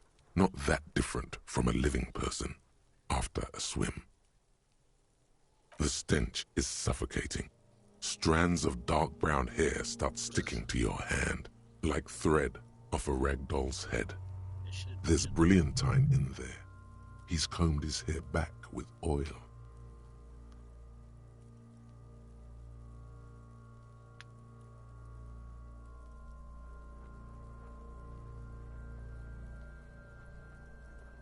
Lividity is consistent with hanging.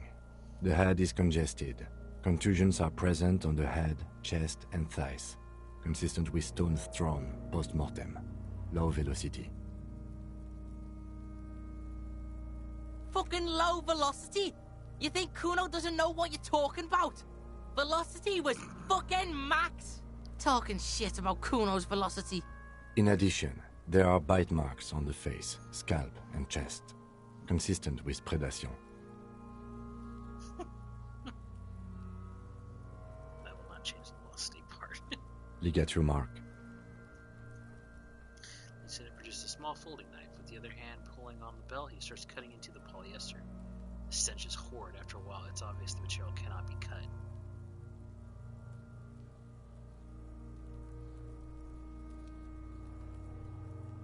The steel wiring. There's too much of it. We need to remove the belt so we can get to the ligature mark.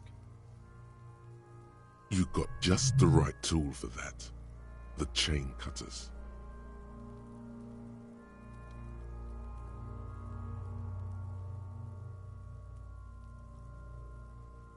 Always good to think ahead. Now... we need to cut the belt to see the ligature mark below. Carefully, with as much precision as you can. See? My pig is gonna fuck his head off. No, he ain't. Your pig's a boring fuck. Okay, good.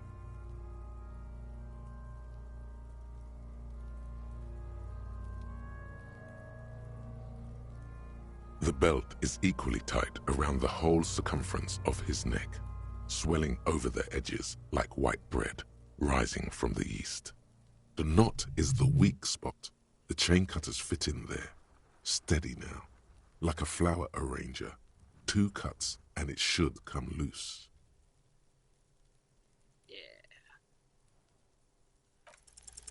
After some deliberation, you sink the cutters into the knot tying the belt together.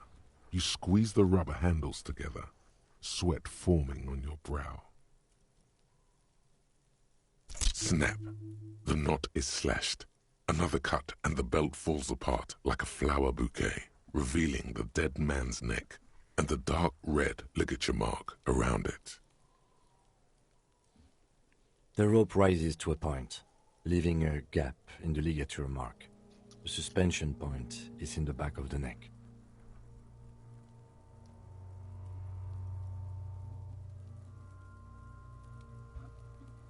As it ought to. This is where its grip on the curdled meat is gentlest, pulling up. Hemorrhaging is observed on the skin, above and below the ligature mark. The mark is well pronounced, consistent with a drop from 1 or 1.5 meters. Chest is intact, normal contour, abdomen is protuberant, pelvis intact, genitalia... No! Let's get out and see! I fucking knew it! This is clearly what they've been waiting for, ever since the autopsy began. The lieutenant is trying to make it as boring as possible. Genitalia is male and unremarkable. No evidence of injury.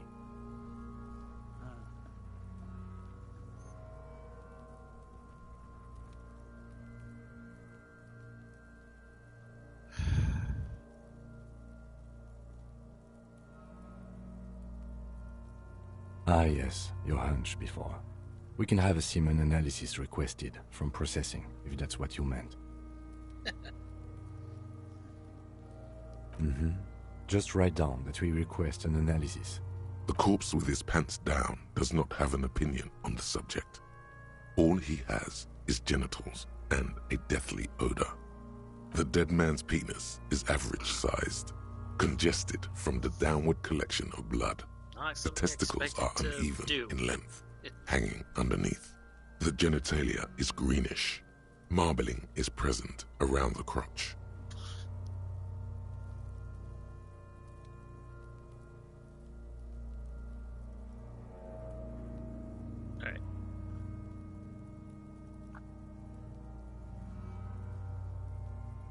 Back is symmetrical and intact. Upper and lower extremities are intact, but asymmetrical. There are combat injuries on the right hand, thigh, and hip. In addition, I see smaller, residual scars, too numerous to count, covering about 30% of his skin.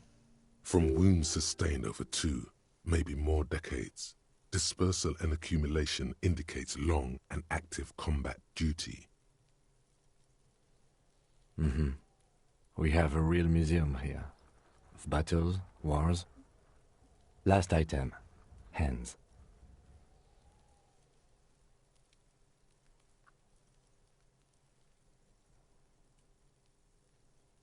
His flesh is cold, icy.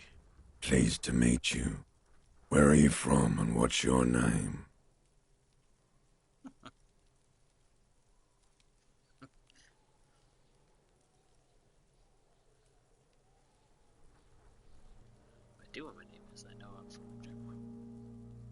I'm only fucking with you.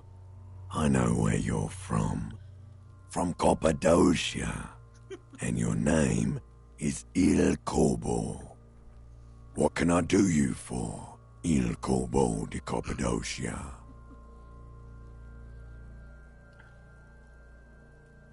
I did, Kobo. I did. Reminded me of when I was just a small boy, before this happened to my face and my body. You did me a kindness there.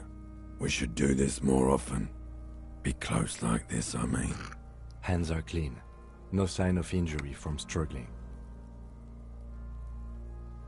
Cold and sausage-like.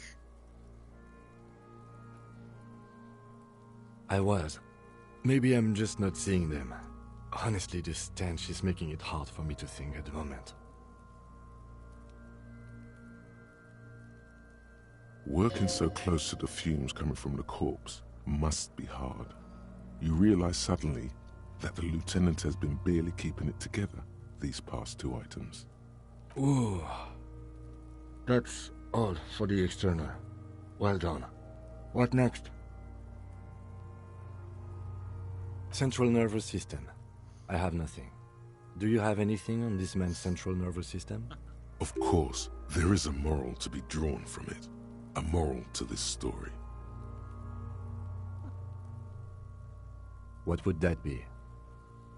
The dead man looks, too, with barely contained excitement to hear the moral of his story.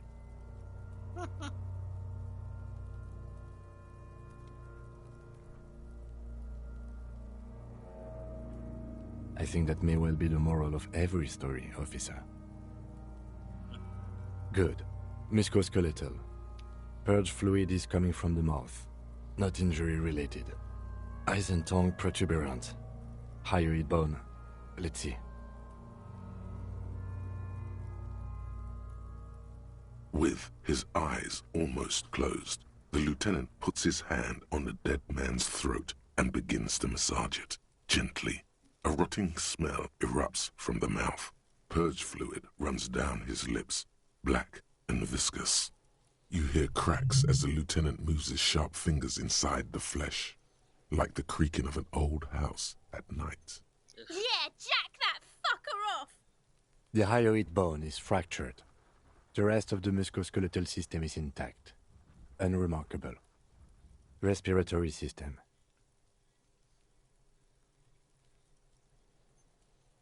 Oral cavity shows no lesions. The victim has received dental implants, possibly after a combat wound. Mouth swollen, hemorrhaging present in mucosa of the lips and mouth. From here, it looks as though the clown-faced man is screaming. The tendons of his jaw are torn apart. Hyoid, ripped from the force of the lieutenant's hands. No scream, no sigh of relief rises from the darkness inside. It's humid there. Sickly sweet air, unlike anything living. You feel like you're about to throw up again, straight in that mouth of his. It's hard. Once more, you taste stomach acid in the back of your throat. A contraction. Your throat pumps a little something from your stomach and into your mouth. You're forced to swallow, just to keep looking. Inside, you see darkness. Just a mess of meat and darkness. Gross. There are ancient mysteries down there, Kobo. Ask me later. Hemorrhaging present in mucus.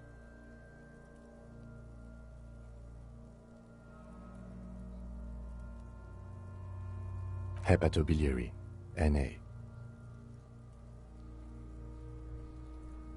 Ah, are you a hepatobiliary expert? Neither am I. That's it. Same for toxicology and serology, NA. Unless you have untapped reservoirs of knowledge there. We already have one test as per regulation, and we already requested semen. Pigs requested semen like it's no big deal. I'm not even interested in these boring mulkus anymore. I haven't sucked him off or anything.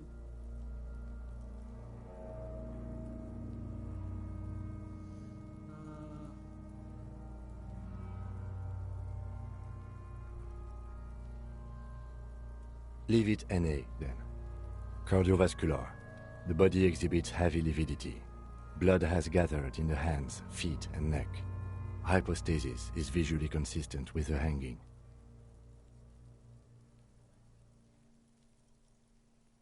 Gastrointestinal.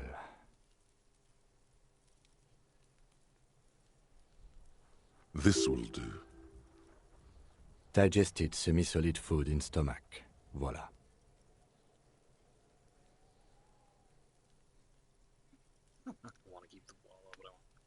What's next on the list?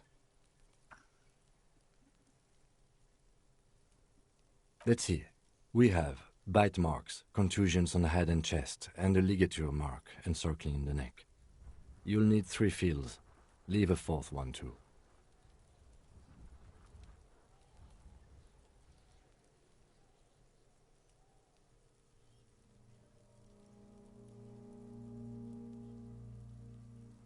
Nothing. Just in case.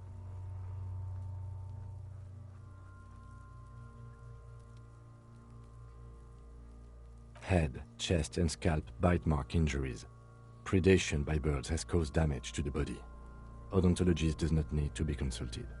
And your opinion, officer?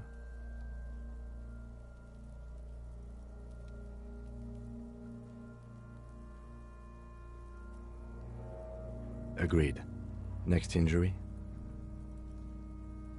So, the scalp bleeds from a post-mortem head injury, a stone. The injury does not have the rim of an early inflammatory response. The perpetrator on the scene has confessed to causing it post-mortem. At maximum velocity, fucko! Has confessed to causing it at maximum velocity. The lieutenant's admission has caused great gratitude in Kuna. He is silent with it. Coagulated blood sticks to his scalp and chest, where the countless stones have hit the dead man. Beneath, the description of injury. 2 boxes. Right. Next. A dark red abraded ligature mark encircling the neck, with a gap on the nape measuring, let's say, 7 centimeters.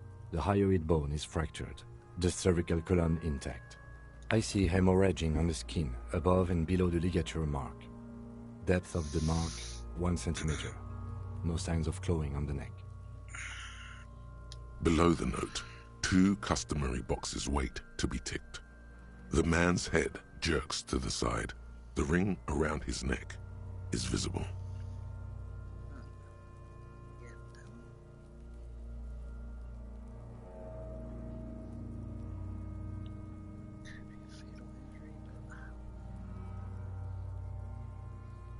Was he poisoned? Is that what really was happening?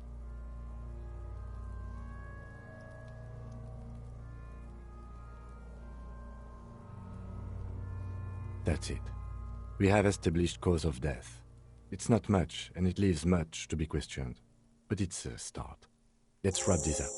I pronounce this field autopsy over. New skill point. Alright. What are we gonna put it in? At some point I do want to do interfacing, but...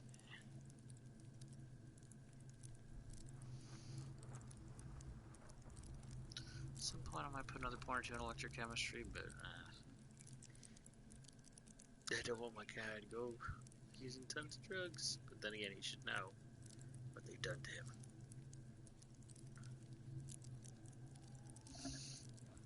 Composure. Half-light. Physical instrument. Endurance. Endurance could be good. Just because my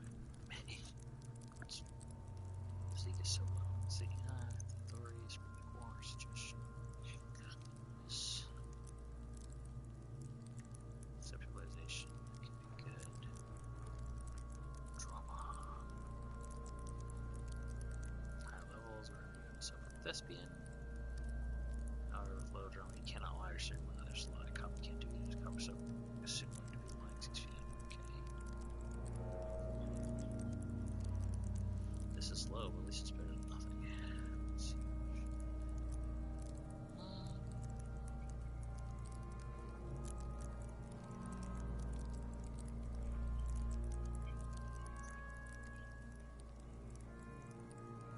Let's see.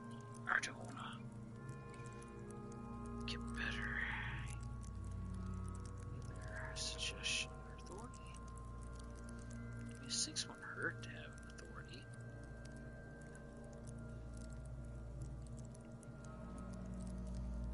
Suggestion.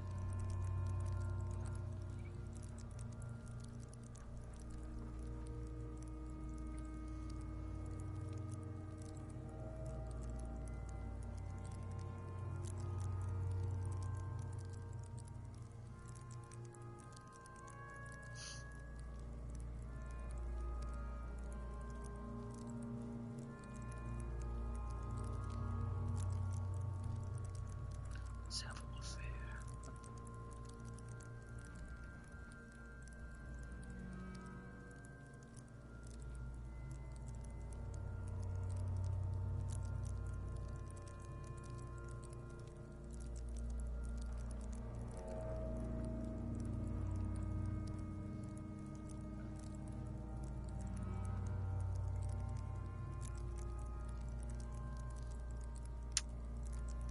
Shit, this is so hard.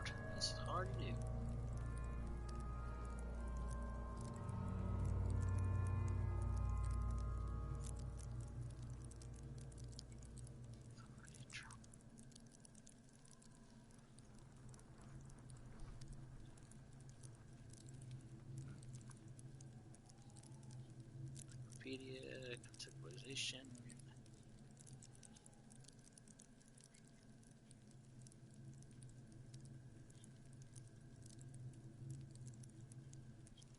Man, it's a hard decision. It's always a hard decision for me.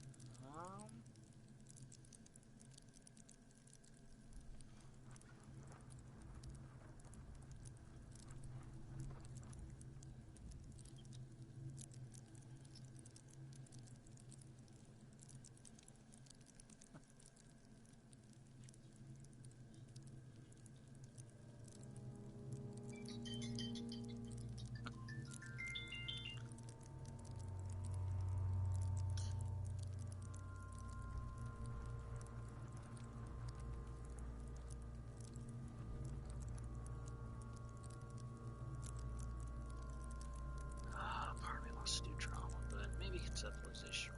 Either that or encyclopedia, just to give me more knowledge stuff.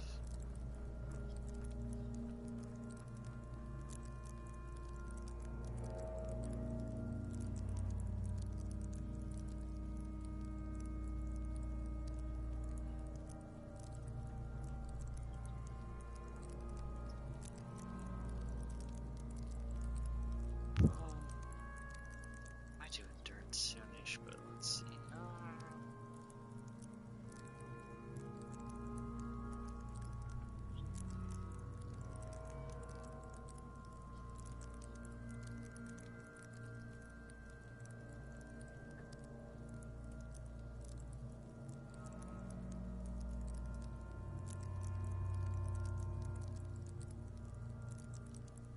Let's do conceptualization. I think that's gonna help.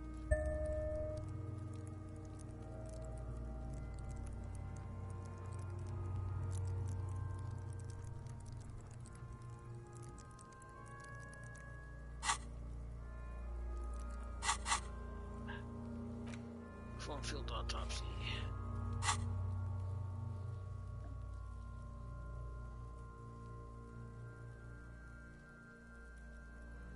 Well, we established probable cause of death. Some would say that's the goal of an autopsy. We requested a test to be run on the genitals. That was the règle. The results should arrive in a couple of weeks if we are lucky. I will not hold my breath. We were thorough with the list of injuries too. We described them all in detail. What is there to say? Given the circumstances, it was a professional field autopsy. I need a copy of that autopsy form. Then I will drive him to Faubourg for processing.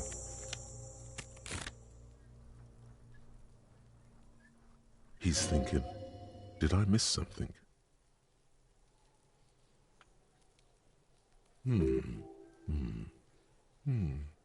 I'm sure we didn't get everything. There's always something.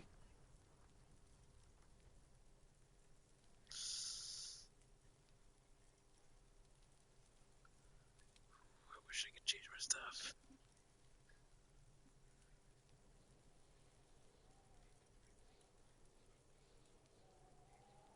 Let me boost my perception.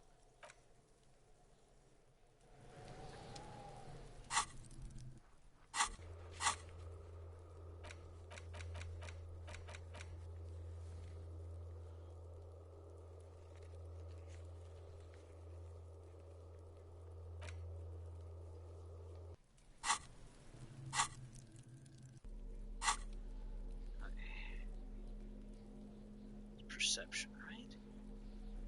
Let's see.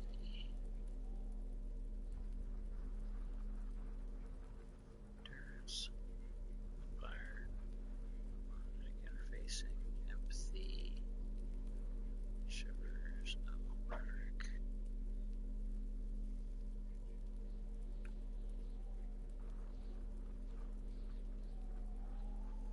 This reaction and hand-eye coordination. Plus the shoes I'm wearing actually adds +1 perception.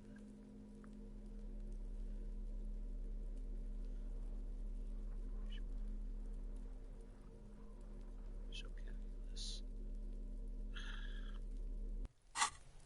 Gonna save, quick save.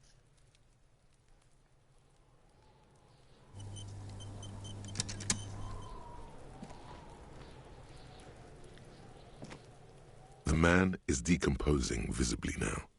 Every hour, he looks less like a creature and more like a pile of intestines.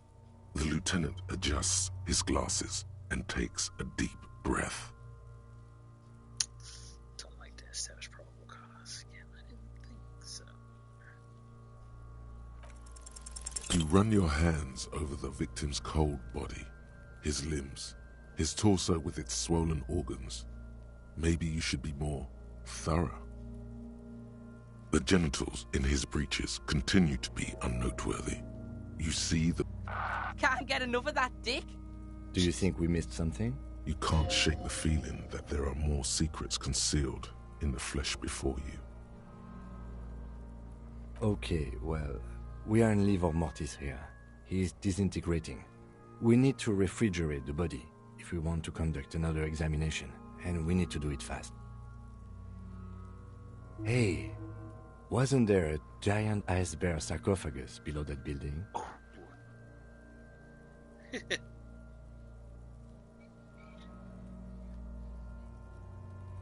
Now, detective, I've rarely been disappointed by the size of a giant ice bear fridge, but I think we should still take a look at it first. Make sure it's big enough before we carry him over. Let's move. With every hour, whatever we are looking for in the deceased will become harder to find.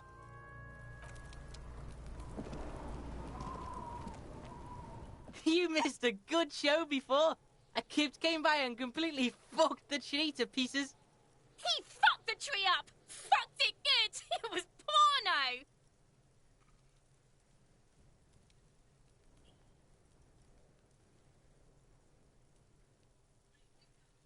Oh my gosh.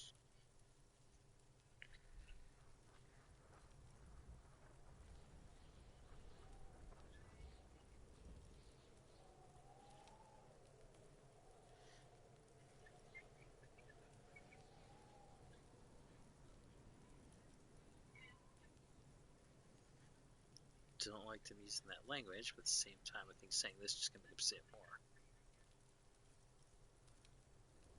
Well, this is not better to say.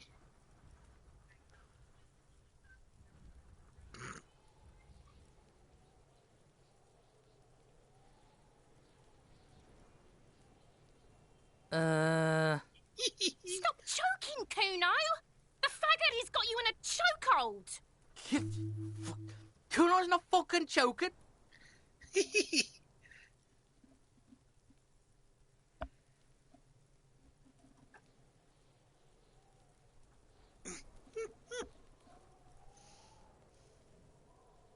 Like fuck you did. Kuno's gonna keep saying kipped forever now. Oh no. Kipped. Shit. The fuck did you want anyway? You got your fuck bag down. Now let's talk normal shit. Shoot that shit at Kuno, pigonaut. Oh my god. Kuno doesn't... She can have something to say. I'll die before I squeal, pig. Alright.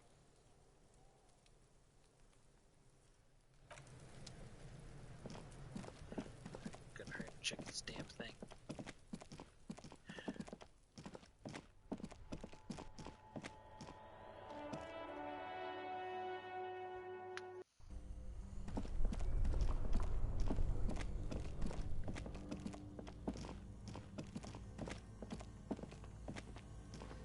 The bear's eyes are dead and empty. Ice inside the fridge, slowly melting. The power has been cut off. It's certainly an eccentric choice, but it's more than big enough and cold enough. Honestly, it's perfect. All we have to do is plug the fridge back in.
Only the black cable is plugged into the breaker box, while the red one lies neglected on the floor. A giant electric mammal awakens. The dead body is going to be safe in the embrace of its cold innards. Great. The owners of this building will just have to keep paying for the electricity sucked up by this monstrosity a little longer. Let's return to the fridge.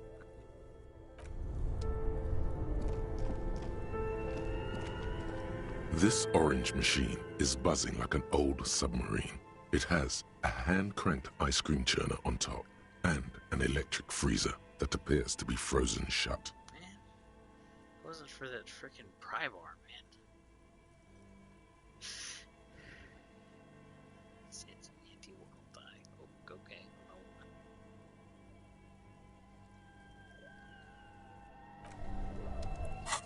So I didn't have this equipped.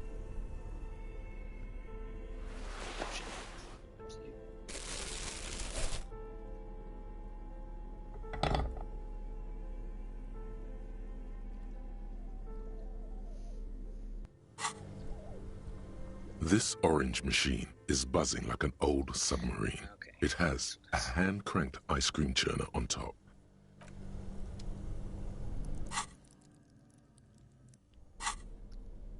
Okay, put this back in my hand.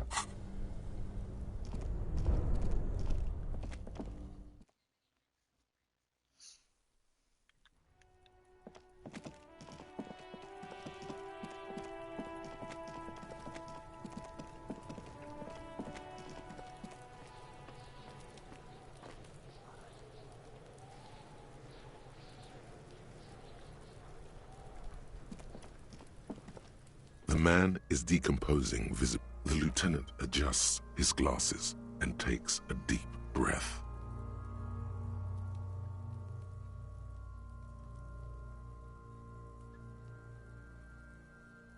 Okay. How do we move him?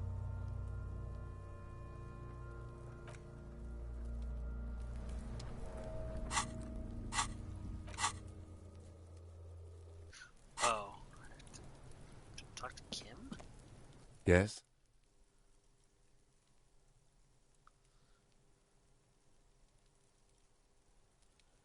Oh, I have to put some logic, okay. Okay, come on. How do we do this? The man is the lieutenant adjusts his glasses and takes a deep breath.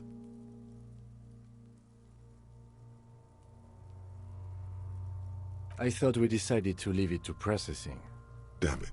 This is turning. Okay, so you can sneak out of your room maybe, after he's gone to sleep.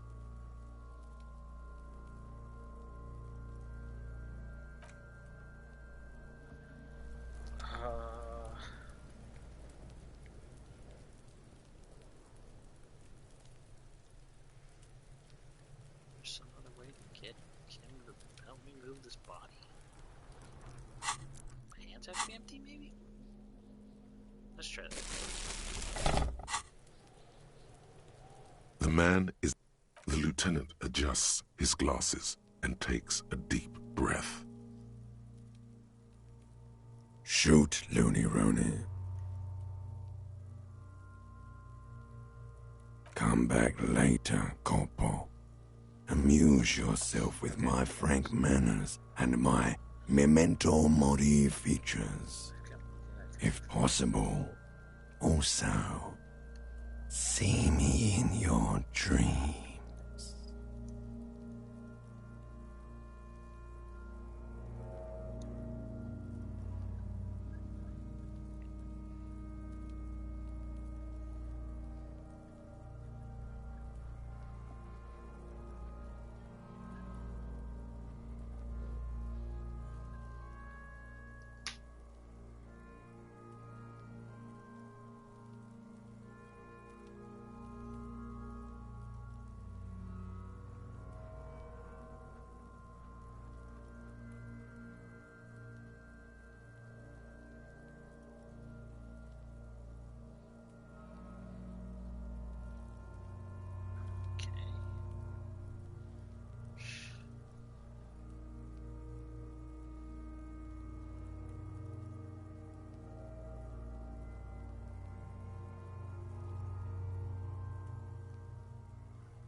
talk to him at the fridge or something and then do it? I don't know. I'm trying to...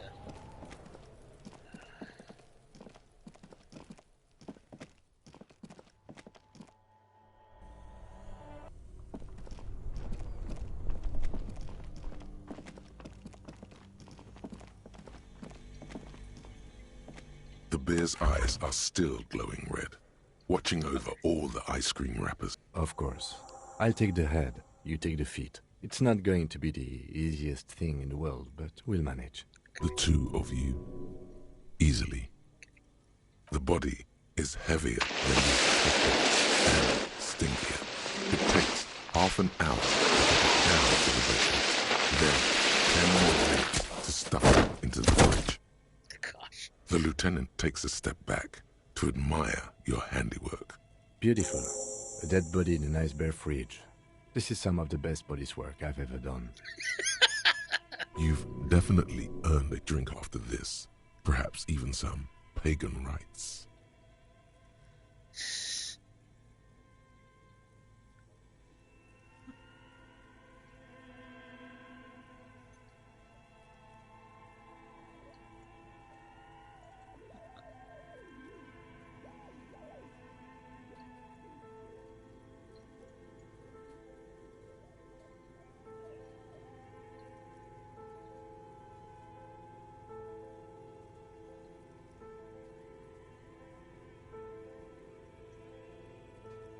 I feel like this sarcasm right here. Let's go. I knew you would say that.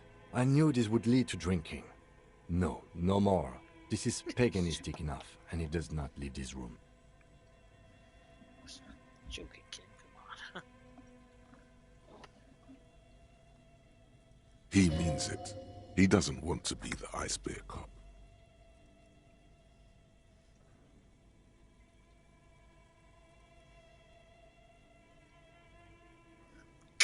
Oh my gosh, do I really want to do this? This is Blues Weekend. It's art. We're artists. This is art shit.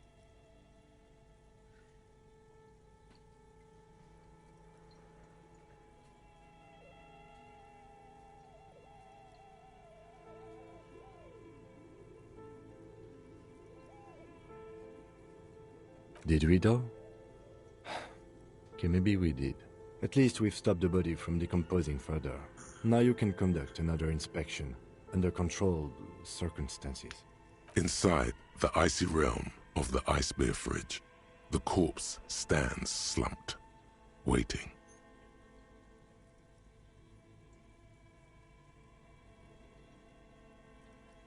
That's right. Yay. Alright, come on. You touch the dead man's body. His skin is cold, light blue and silvery in the light of the fridge. You still have no idea where to begin, or what to even do with him. It'll come to you sooner or later. At least he's safe here until then. Come on, man.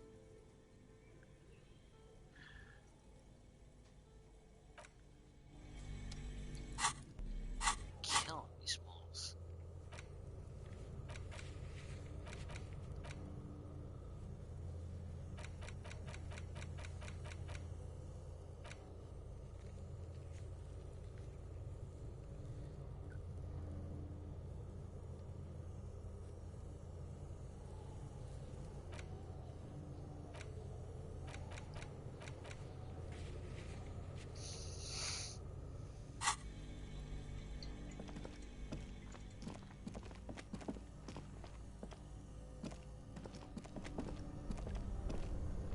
Equip my other stuff again.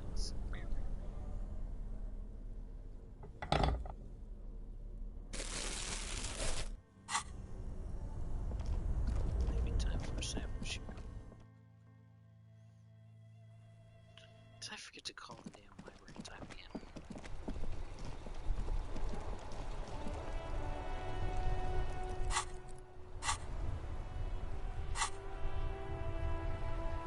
I could have sworn I called about the library, I guess.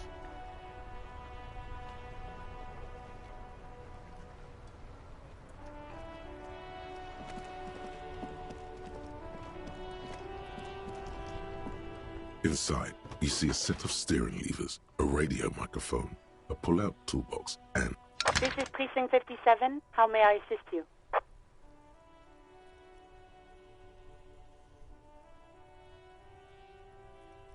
Hold on. I've got Central Jamrock Public Library on the line, and I've already introduced you to their librarian. Connecting the call in 2, 1. Yes, this is Central Jamrock Public Library here. How can I help you, officer? He sounds worried, yet ready to assist. This is how people get when the police call. Billy Majon, you said. Give me a moment, I'll have to check our database.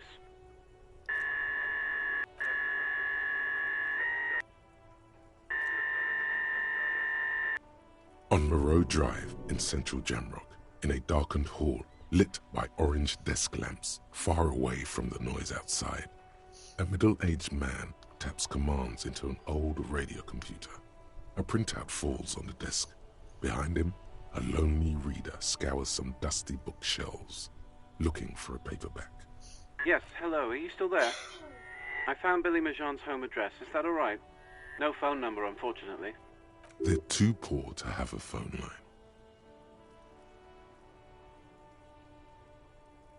Here we go, sir. Rue de Saint-Ghislain, 33B, apartment number 20. It's in Martinez, I believe. Cape Side Apartments, it says. That's all. That's where the smoker on the balcony lives, isn't it?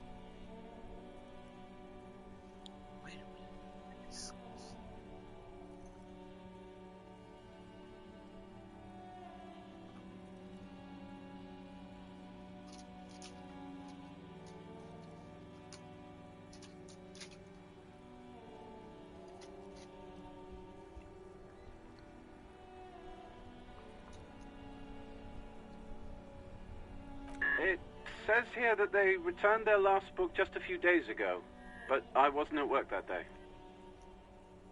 Marie? Marie? Do you remember a reader named Billy Majon? They returned a Tybalt book the other day. Yes, it was my colleague Marie.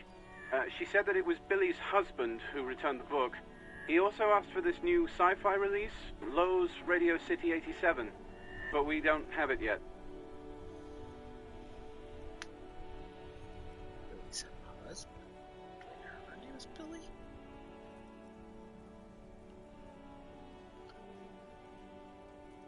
Good. You have a name now.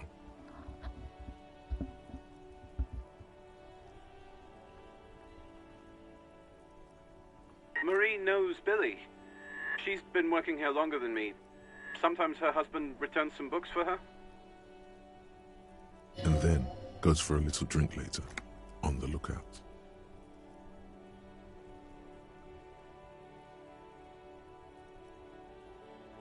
Sorry, no. Marie only knows him by sight. Marie! She said it was an older man, and that she's pretty sure he'd had a drink or two the last time she saw him. 1 second. Sorry, Marie wasn't really paying any attention to that. Shh. What was she paying attention to then? Happy we could help. Goodbye, officer. Anything else you need from me? 57th, over and out. In the cabin, you see a set of steering levers.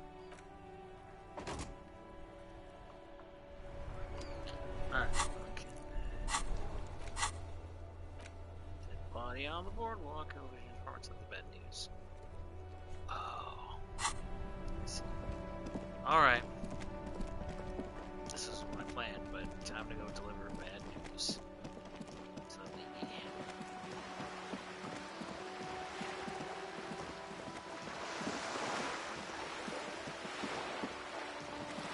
Maybe while I'm there, I'll go talk to what's her face to see if she'll give me any more information.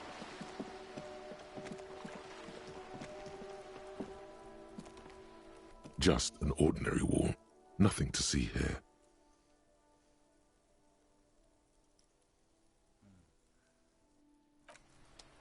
Do I have anything for conceptualization? Let's see. Alright there, conceptualization.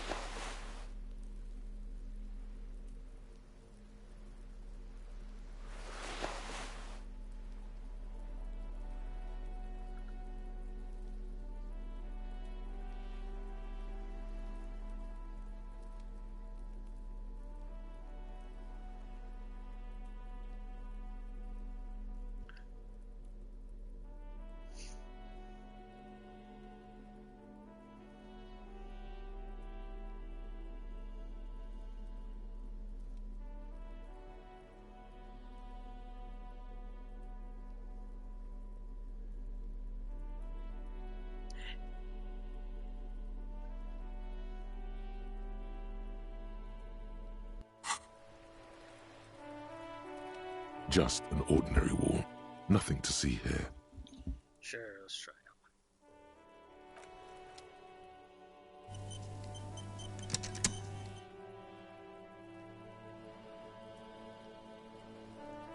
Just an ordinary wall. Nothing to see here. Because you see it, finally. This wall is sublime. Look at it. The shadows, the colors. All the other walls on all the other houses must make a pilgrimage in adoration of this, the uncontested pinnacle of wallcraft, color peeled from the very face of God. O Wall Father.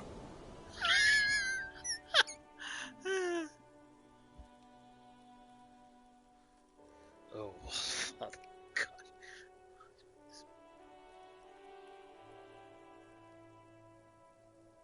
Huh? He sounds tired of it all. You already have the heavy fuel oil to use as paint. It's red. And Cindy the Skull has a paintbrush. This is on.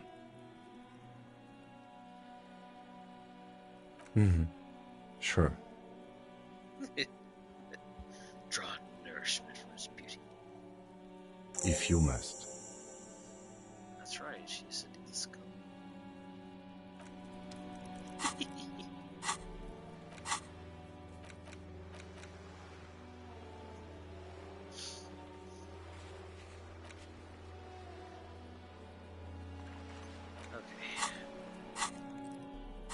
Back to my clothes. Physical instrument.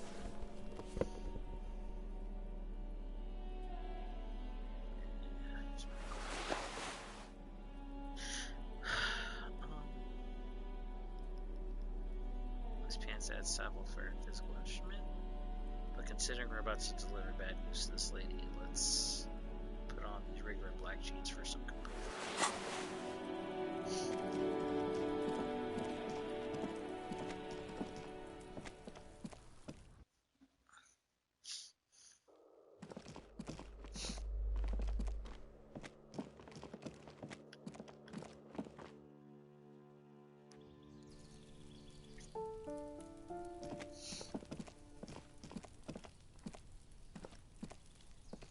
A weathered brown door. The number reads 20. Something smells good. Soup alongio. The lieutenant motions to you to go ahead and knock. This is the door. You already know it's the right door. This is going to be so hard. You're right. Let's talk this through. You hear light footsteps passing by the door and some folk music playing on the radio. We have our first preliminary identification. In all likelihood, the deceased is the husband of Billy Méjean. We need to confirm this, as well as deliver the death notification to Billy herself. Now, delivering a death notification is never an easy task. There's a reason why it's often called the most stressful part of our job. This is why it's usually done in pairs. You got this. I'll be monitoring reactions, ready to act if necessary.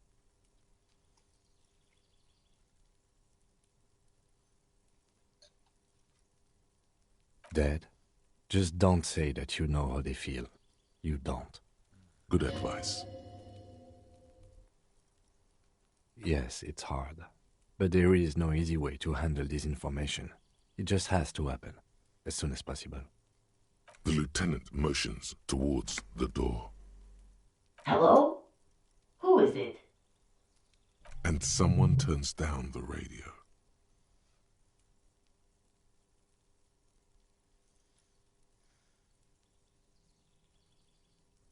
The police. A moment, please give us a moment. Tidying up. Nervously. There's fear in her voice. Come in, the door is open.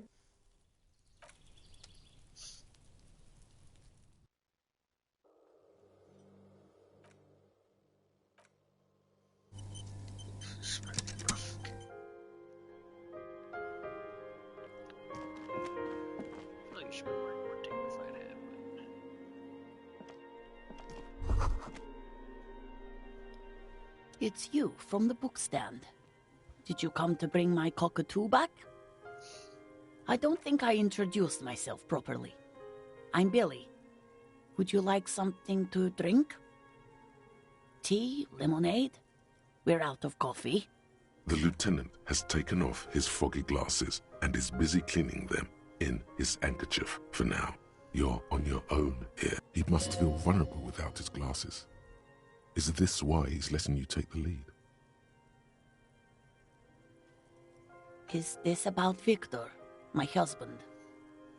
Is he in some kind of trouble again? I can come pick him up in the station if that's what. No, this is something much worse. Is he in a hospital? How bad is it? How about some small talk before you break the news? Definitely no small talk. This isn't the time or place.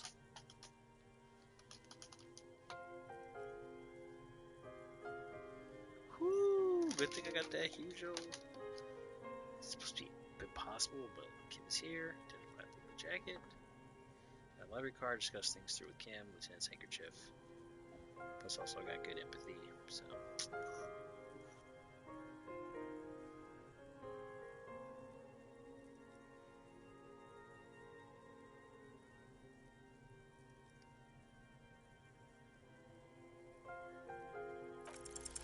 You've done this before. Just keep your focus.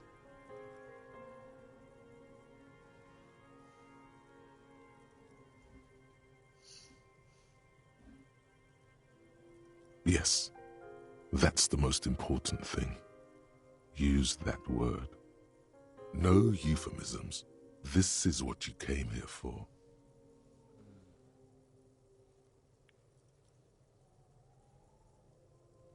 What did you say? Oh.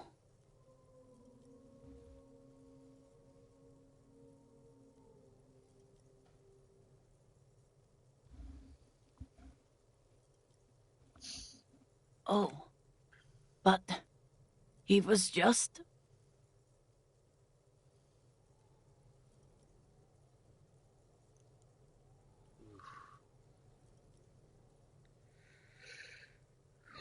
But he was just here.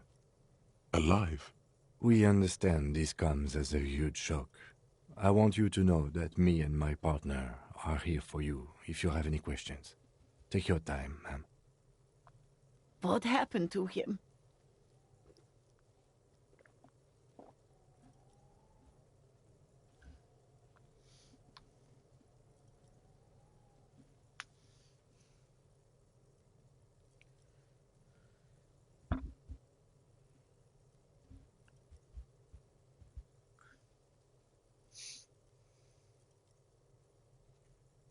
Was he drunk?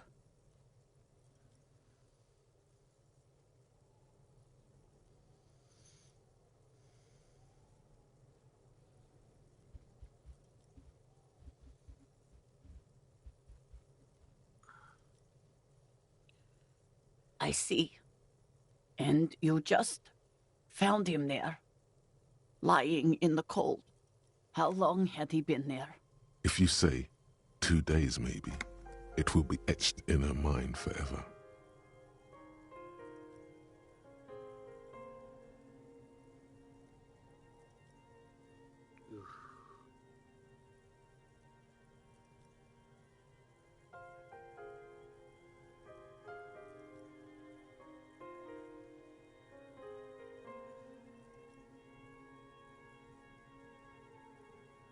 She blinks, eyes welling up with tears, as her hand starts searching for something from the pockets of her dress.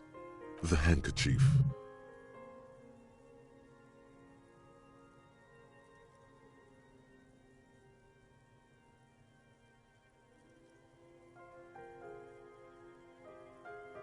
A small, terrified smile quivers on her face as she takes the handkerchief and wipes away the tears. She looks disoriented. Is there anyone we could call for you? A friend, a family member, someone who could be here for you? No. I just need to tell my girls.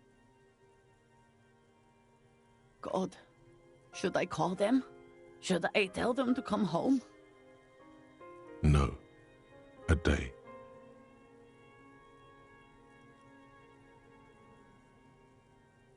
Good. That's probably the right thing. Thank you. Just tell me, what do I need to do next? Where is he? Can I see him? We've taken him to the city morgue. The local coroner will be contacting you shortly to arrange the funeral. Here's his number in case you want to contact him earlier. Is there anything else that the RCM could do for you?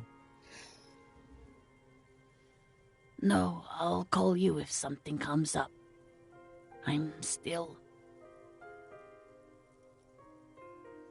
Thank you. Thank you for telling me. I'll call if... These are her last reserves of strength. Her muscles will give in soon. Already, she starts to shake. We should step outside and talk.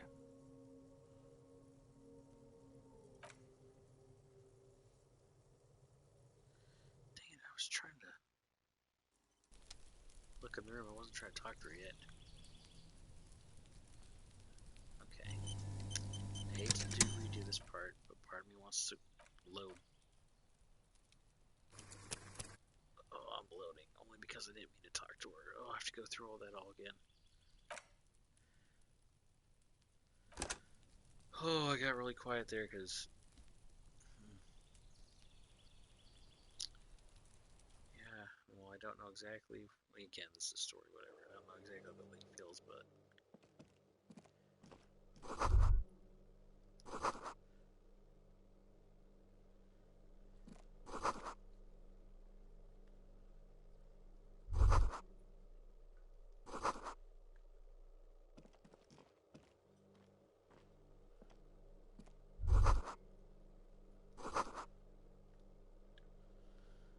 I know, it's just little tiny things. Oh.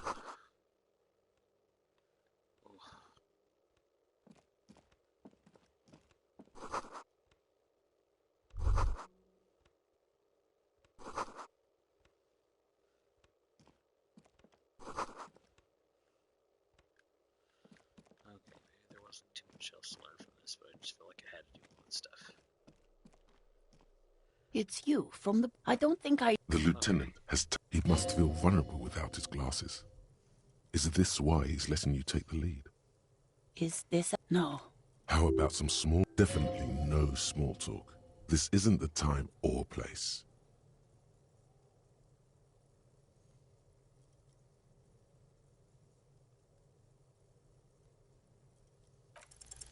You've done this before. Just keep your focus. Yes, no euphemisms. What did you say? Oh. But he was just here. We understand. What happened to him? Was he drunk? I see. How long had... If you say 2 days maybe, it will be etched. She blinks. The handkerchief.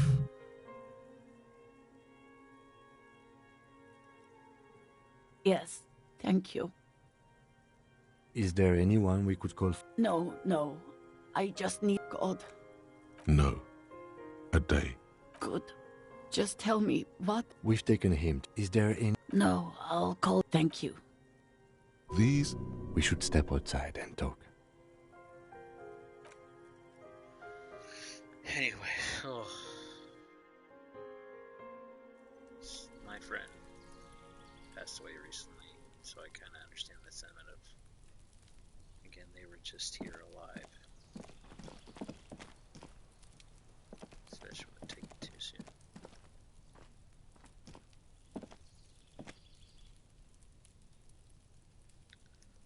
Can I talk to you, Cam? I'm trying to talk to you.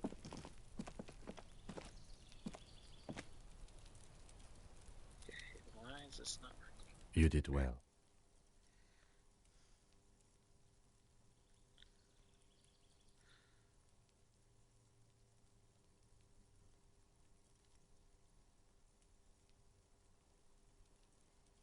You did enough.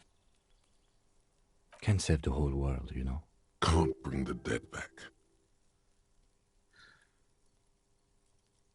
I'll call the station when we're finished with the day, and let them know the name of the deceased. They'll manage. They have to. It's not your place to live their lives. That's it. We should get back to our case now that our duty here is done. Let's go.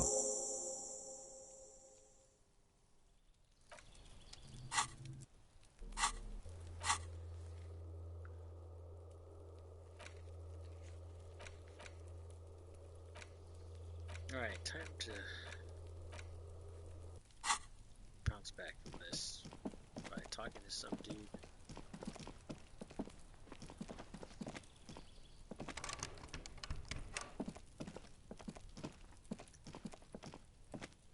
This door is made of metal and appears to be reinforced.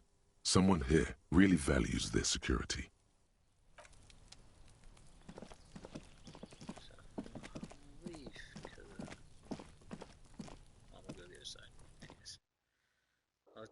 Let's talk to Cindy the Skull.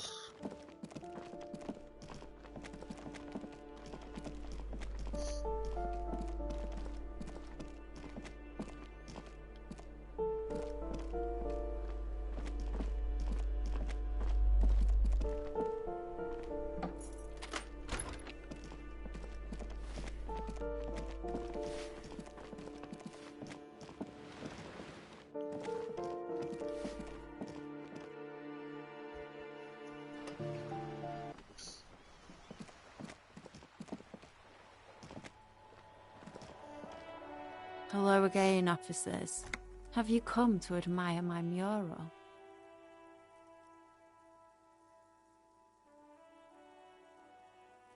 I don't believe it. I've never known those boys to have manners. The bemusement in her voice doesn't fully mask genuine tenderness.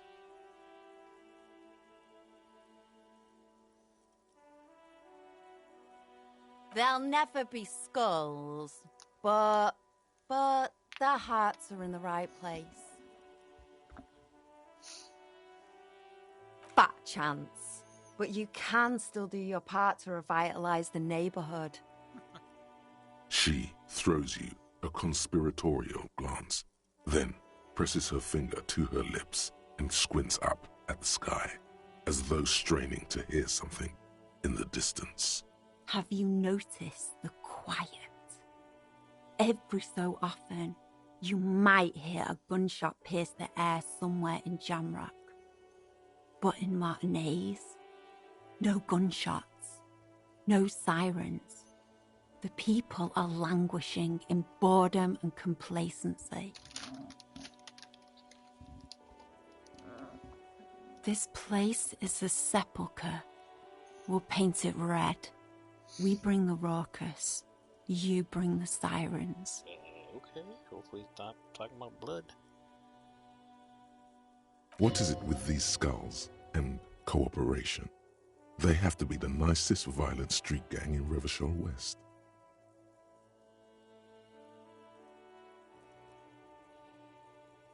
What for?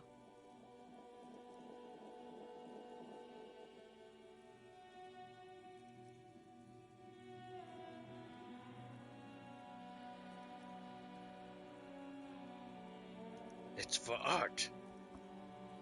Well, if it's for art, but what kind of art are we talking about?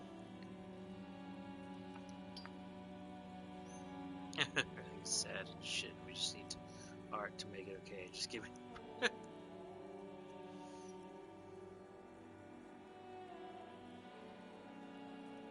feel like if I do this, she's gonna cut me off.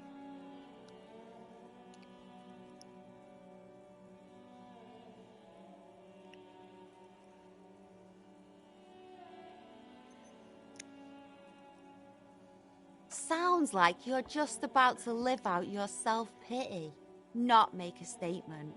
I can't have shit art on my conscience.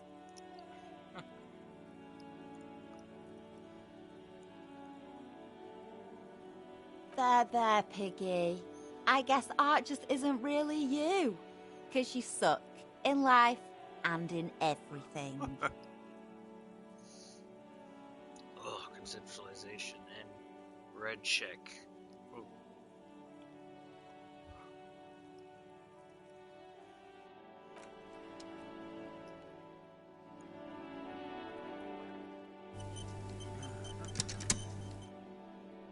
You know it, you love it, it's the quick save. As we gear up, oh my gosh, I just need a little points to level up.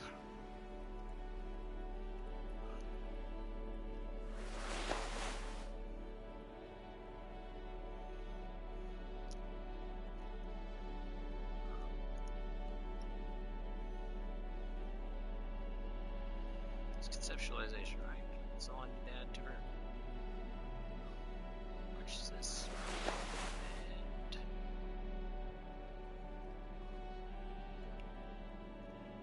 And this.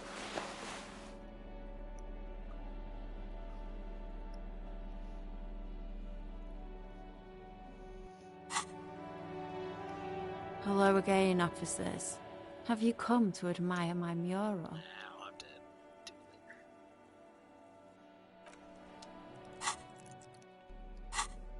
I know I should have said the other thing with the whole grand art thing.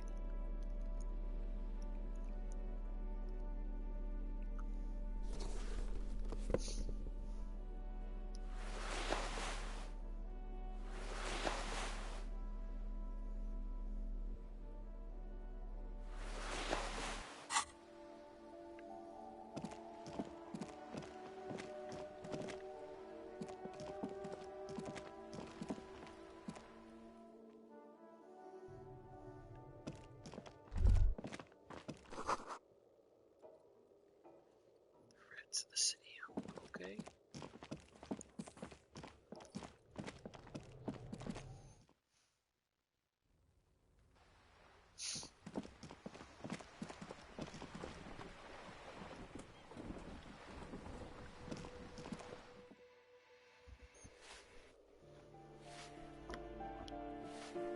Okay, good. I didn't mute myself. I had muted myself because, you know, I ate a nice chip and guac.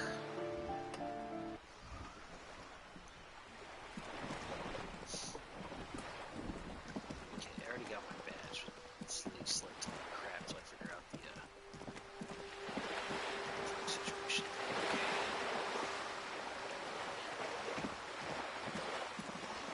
Some stuff.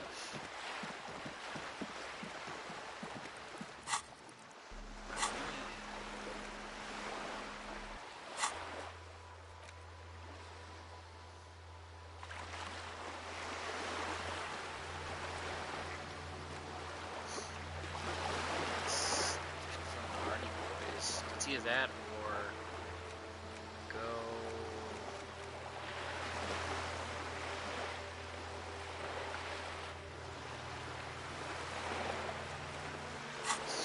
That's connected. Should go do the nightclub thing. I feel like getting farther in the case is more important than the main case. Let's do it.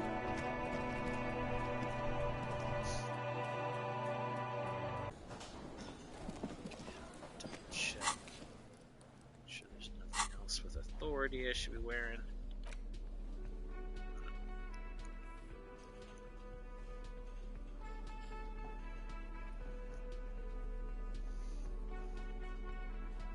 That's what authority about that.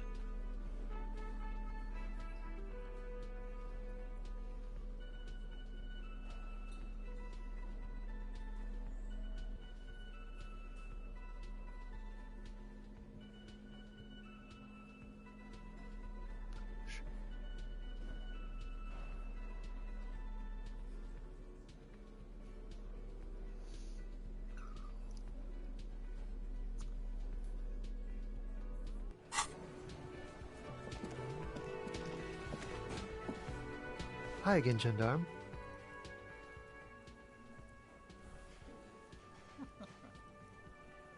Bye-bye, gendarme.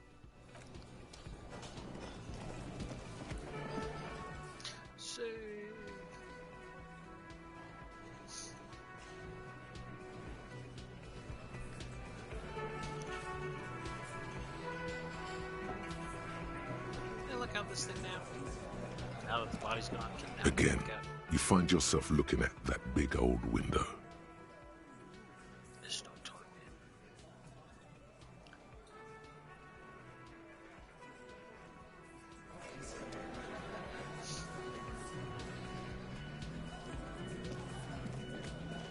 man. Looks like the circus left town, but the clowns are still here.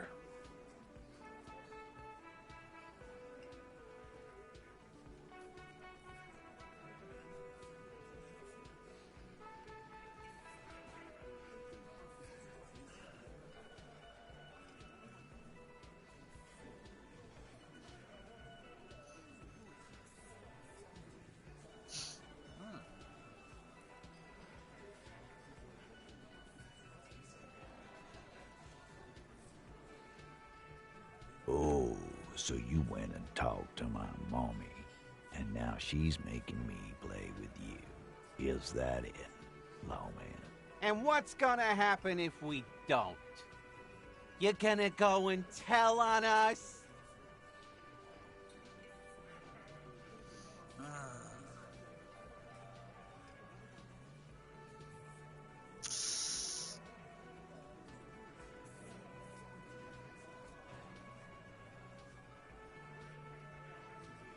Yeah, I heard him.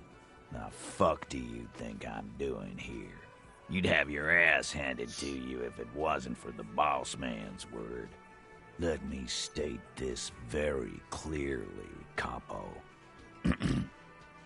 Hello, officer. I'm Titus Hardy, and these are my boys. Hardy boys. How may we assist you? Explosive laughter follows. To his men, Titus Hardy is a golden god. They want to laugh at his jokes even before they leave his lips. This guy is a born leader. But having Everard back you up like that did seem to have some effect.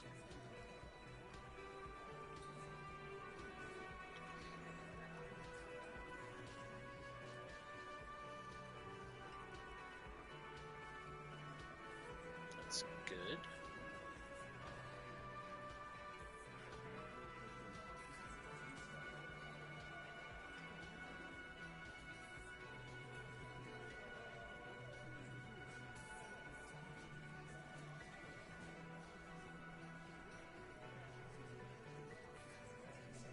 A witness? You ain't got shit. The locals would never come to you with this. That's just cop tactics, Titus. Next, he's gonna tell you one of us already rolled on the others, and is in witness protection.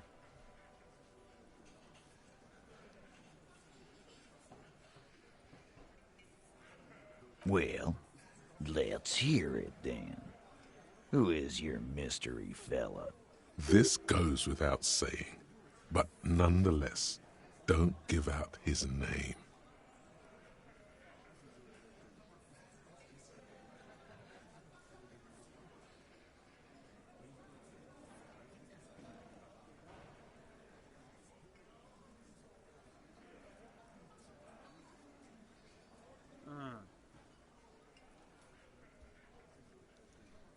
Is that too much to say, or should I just say? Yeah, right.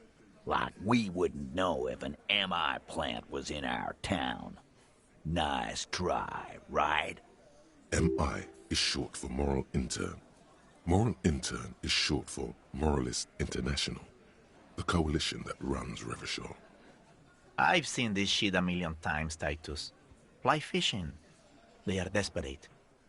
Tell us, Copper, what wacky claims did he make?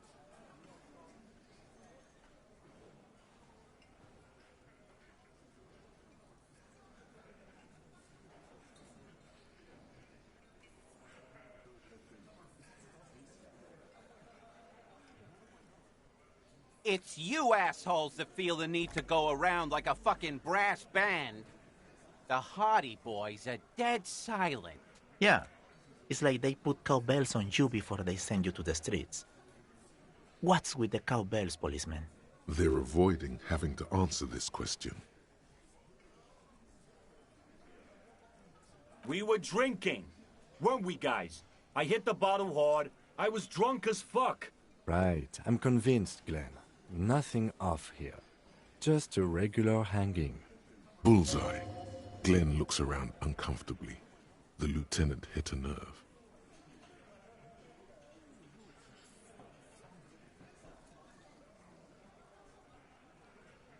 Arabagite?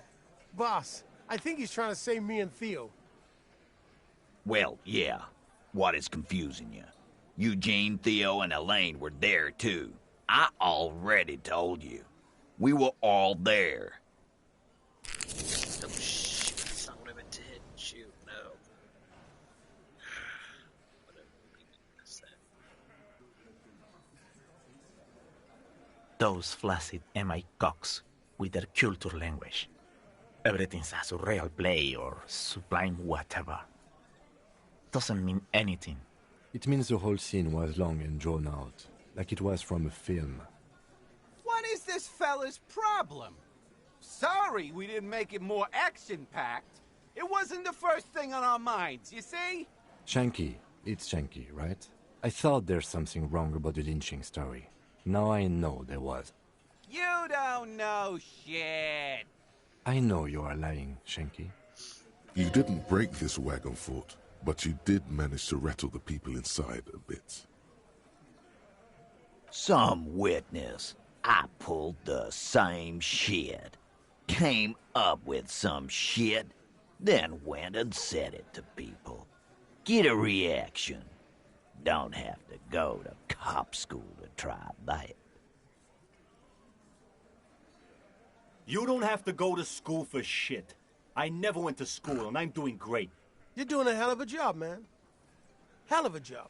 So much bluster to hide the fact that they're uncomfortable with you having this info.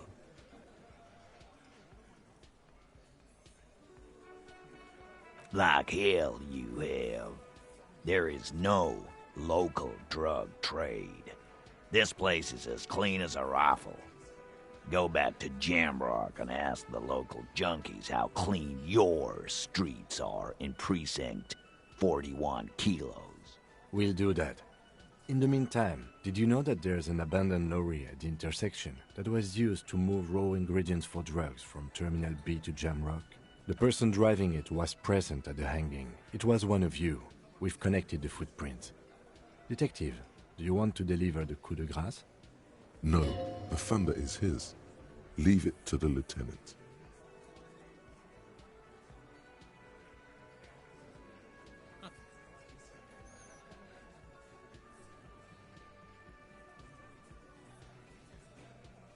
Thank you.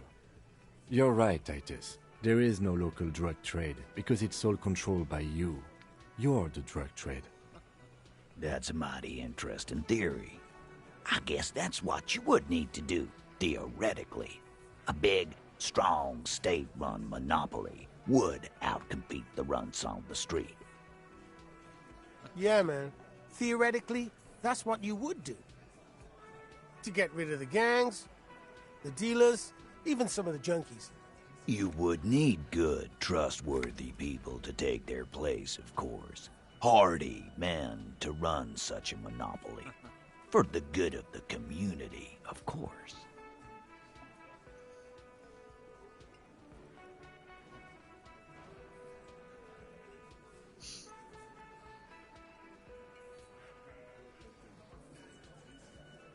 No, there aren't.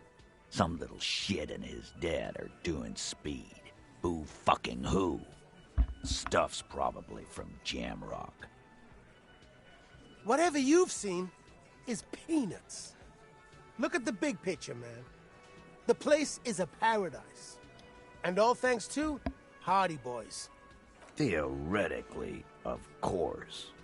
We're just talking politics here. My answer to your drug accusation is, how dare you? Go fuck yourself. Not quite yet, Mr. Hardy. There were 8 sets of prints on the crime scene. There are only 7 Hardy Boys here. My answer is, fuck off. Mind your own business. There is no 8th Hardy. I run this goddamn scene. Finally, you got something out of him. This could prove useful in the future. And here we go. Back to the usual. I know! Fatty walked on all fours. He's so fucking fat he left 2 sets of footprints. Go fuck your mom, Dennis. That's more like it, boys. You heard him. It was Angus on all fours. Anything else you need to know? Yes.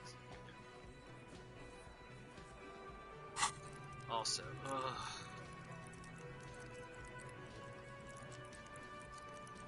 I'm gonna redo that one thing I gotta do. This is interesting, but I need to pass that other one, so we just added perception.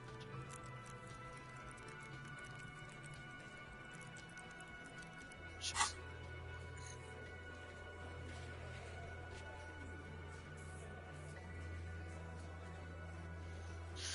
Measure head, he can screw himself. Why do I get this too? It's never there anymore. It's weird. Perceptions.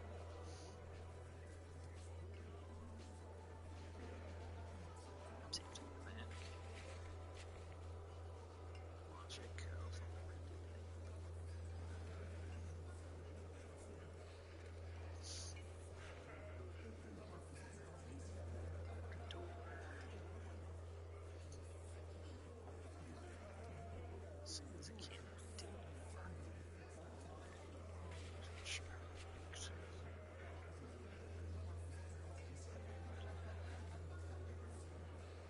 Punch him so bad.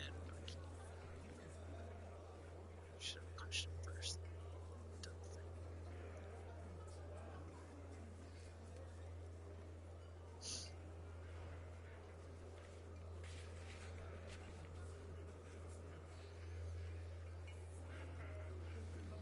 I forgot about it. Increase that for the cartridge containers. Okay. We're gonna do perception. I need to crack that thing. Oops. Perception. Unless I boosted the thing, so.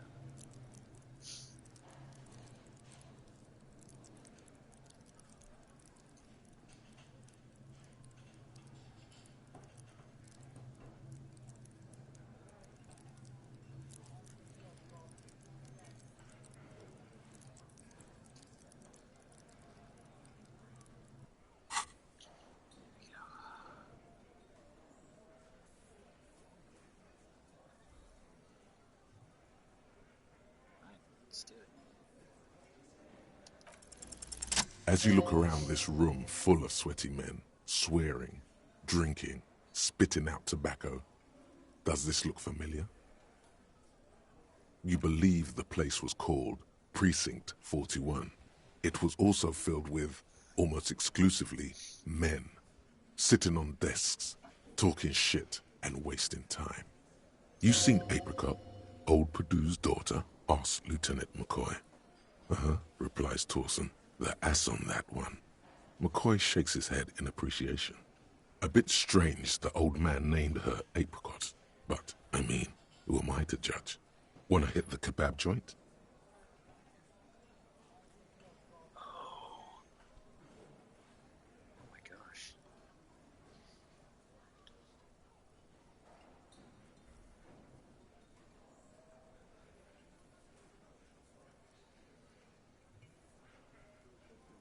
Named her Apricot. Oh my gosh, the apricot gum.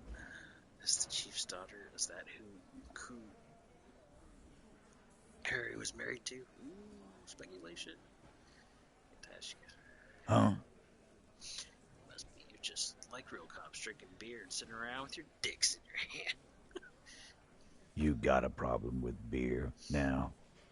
Not quite there yet. Push on.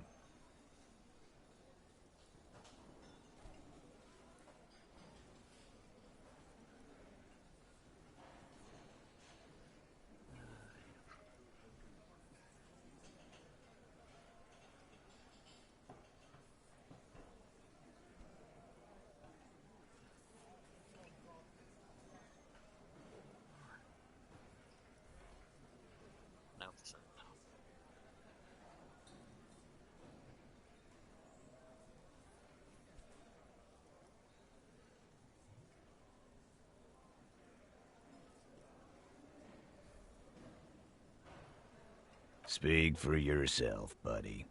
I've been running this outfit for 10 years now. You should have seen Martinez before it started. It was like Jamrock now. They didn't see shit, man. Kids getting shot. We had 3 shootings a week. Fucking graffito everywhere. You cops haven't shown up since the 30s. Congratulations on the graffito removal. All I see is you sitting around talking about Monica's titties while there's a rape victim. So what? What do you want from me? We took care of that fuck. Don't let him drink that. One more push. Quick. Just don't antagonize him. You have this already.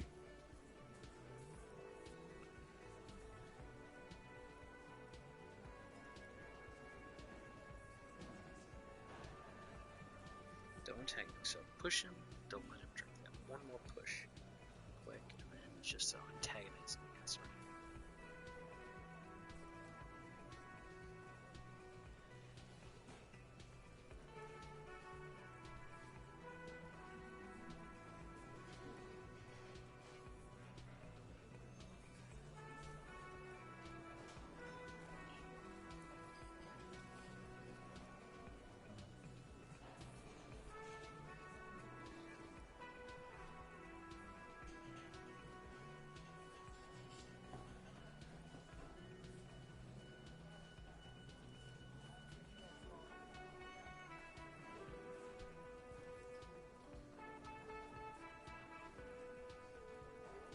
Titus is hiding nothing.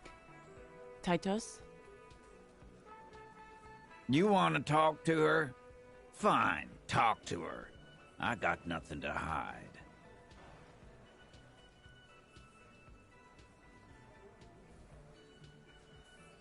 So long as you treat her with respect.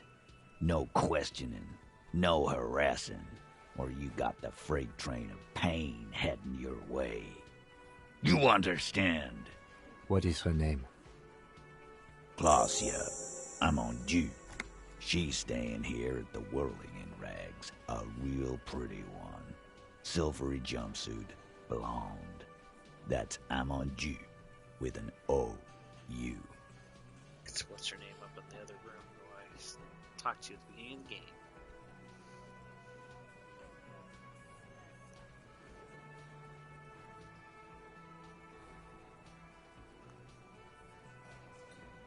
Shit. The girl. The girl upstairs? That can't be her. She knows you drank so hard you forgot you were a cop.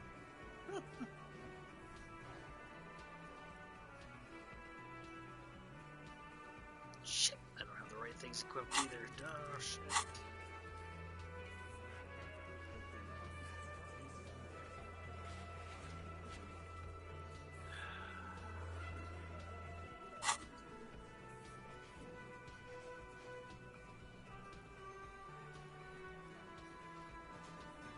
Try to get closure or save this one.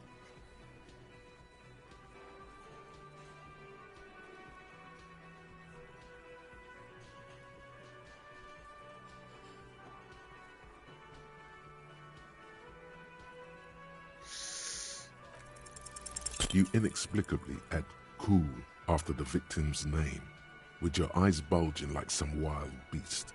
Your fingers are fidgeting and sweat starts forming on your brow as Titus looks at you oddly. I don't understand what's so cool here. Nothing. We just have a few more questions. Then we'll be on our way. Whatever you do not tell him you know her. That would sound off. Calm. Normal. Try to forget this little hiccup.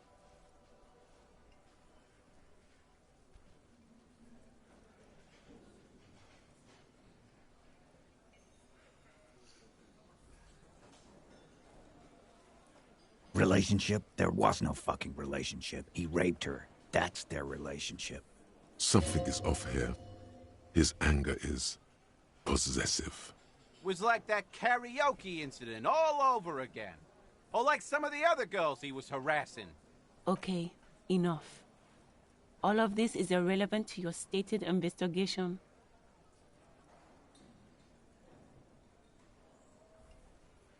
He did it before we killed him. He's not gonna do it again. So what does it matter? It would help if we establish a timeline.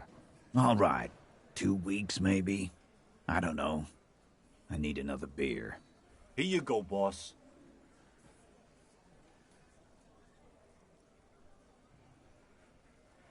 I know her. How well do you know her? A small twitch in the corner of Kim's mouth. He has a hunch about what knowing means. Well enough, Copper. We party. She's been here for a few months. You mean Revachol? Nah, she's an immigrant. Or a drifter of some sort. Been staying here over the winter. Don't you give her any more trouble. She's just had some bad luck, that's all. Yeah, both him and the truck driver said the same thing. Shut up, Angie. She doesn't need your help. Titus gives them both a look. They fall silent. What's with all the silences? It's like these guys don't know how to feel about this. You should keep picking at it. Shit, Dexter. Damn it. What do you think I meant?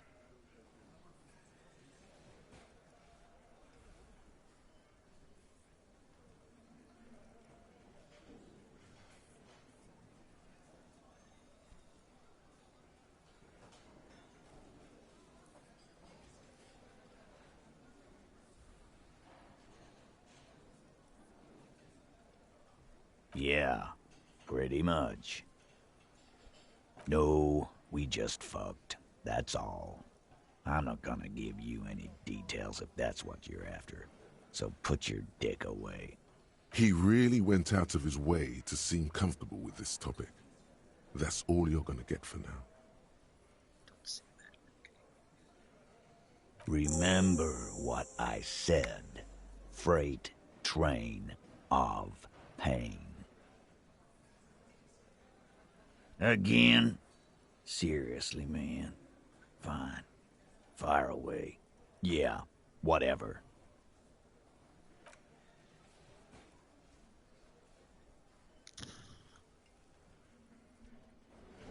Time yet? Can I look at it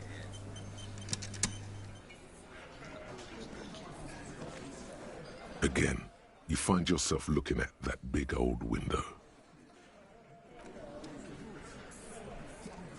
Officer, what was that? Yes.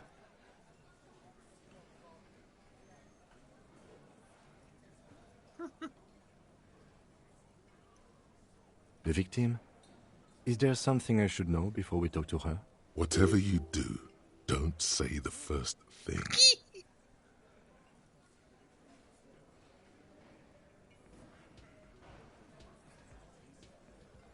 Understood. You were not in good shape on Monday.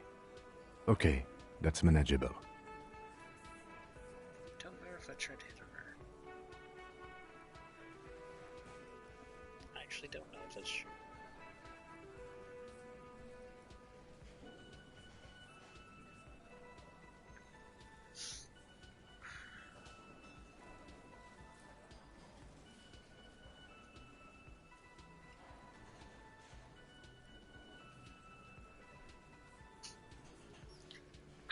I tried to hit on her. I don't think I did.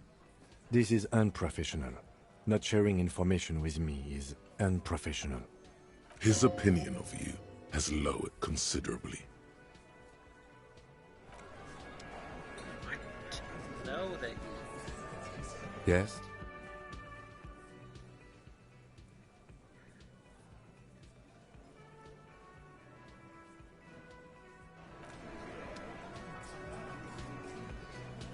Again, you find yourself looking at that big old window.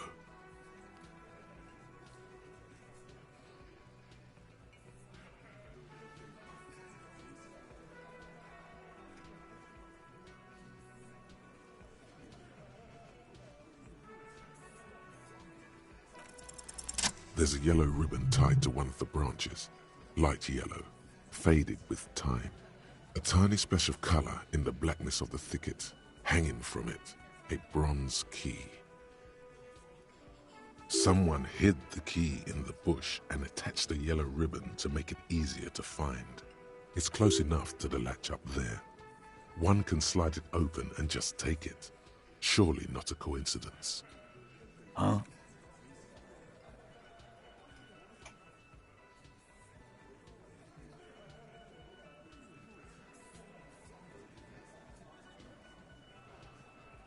I don't know about that. I'm comfortable here. Don't think any sliding would really help right now. Sorry, fucko. Looks like you're gonna have to go bush diving. Good fucking luck with that. The Hawthorne's got a bitch of a bite. I'm gonna enjoy the sight of you in the bushes out there. With a loud thud, the old man stands up, pushes the window open, grabs the key from the hawthorn branch, and slides it across the table to you. The key is brass. Workshop spare is etched into its bow. The old man closes the window and sits back down in silence. Come on, man. We were just having some fun. Where's the harm in... I'm tired of listening to your shit.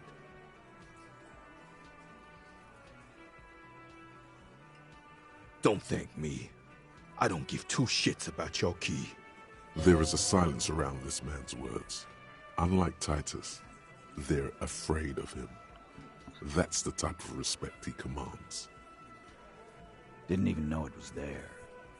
Boys. No idea.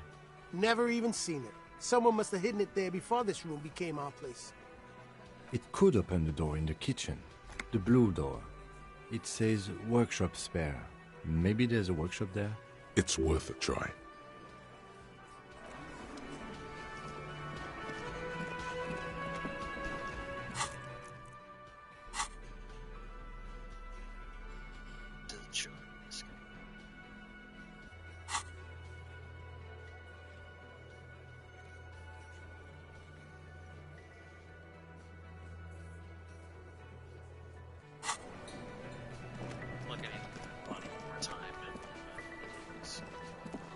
You see a heavy steel door with a prominent dimple lock.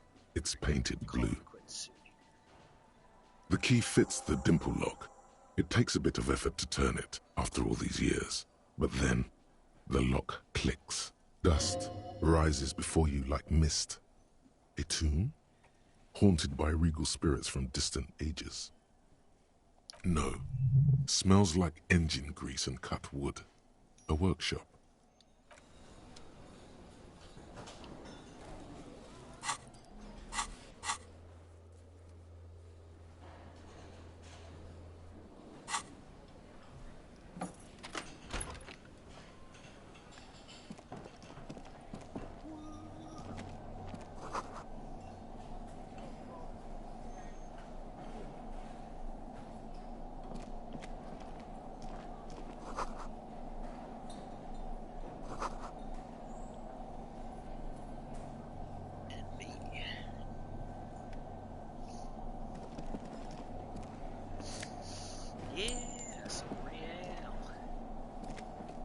Over there, in the corner.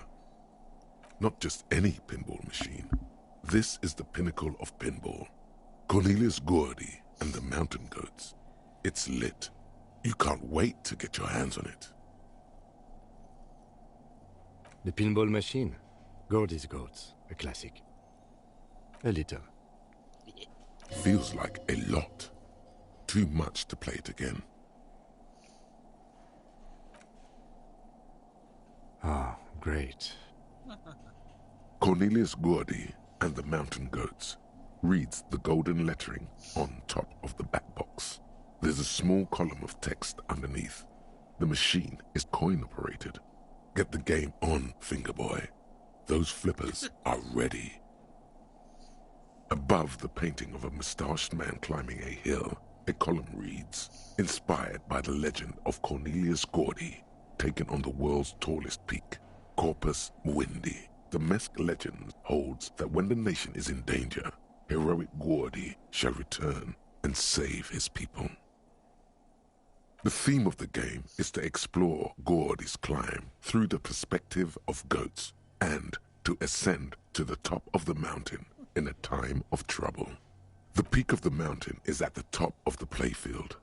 All the balls have small goat icons on them and represent the goats as they race up and down the mountain. Areas around the playfield represent Gordy's climb, places he was said to have camped, which the goats can discover. Get them to the summit. Indeed, think of them as balls. Well, let's try. It takes a while to get into a rhythm, but pretty soon you're able to keep 3 goat-faced balls in play with relative ease. Go, go, finger boy. I feel sorry for the goats. If they only knew the kind of guy old Cornelius really was. The kind of a guy who uses the word savages a lot when recounting his travels. A masked nationalist. An avid huntsman too. He was often photographed in his dining hall, surrounded by wall-mounted hunting trophies from every continent. He also hit his wife and kids. Other people's kids too. Sometimes pets. Hateful little man. But you seem to be having fun. Your game is definitely improving. The jolly goats are flying all over the board. And although a few plummet to their deaths, you're never left with less than 3. Suddenly, a special passage leading to the summit slides open at the top of the board. This is where the balls need to go. Maneuvering a goat ball into a position for a perfect hit isn't easy. More fall to their deaths. But finally, the opportunity presents itself. One of them gets through. Tiny hammer shatters something inside the machine. Something glass. The words "Pale Rupture" light up on the speaker panel, and the machine starts filling with a thick, milky fog. Something's happening. Congratulations. This is where the game ends. It's a cheap way of getting more money out of the players. A stupid, nihilistic finale. There's so much fog, you can barely see anything. Some is actually leaking out of the machine, and one by one, your goats start slipping, disappearing into the milky nothingness. This can be navigated. The balls leave almost imperceptible disruptions in the fog. Use them to calculate where they hit next. You're down to your last goat, going mostly by sound. Eyes are useless at this point, but that goat is something special. 5 times you snatch him back from the jaws of death. You're in a perfectly balanced system where neither you nor the pal is able to get the upper hand. This could go on forever.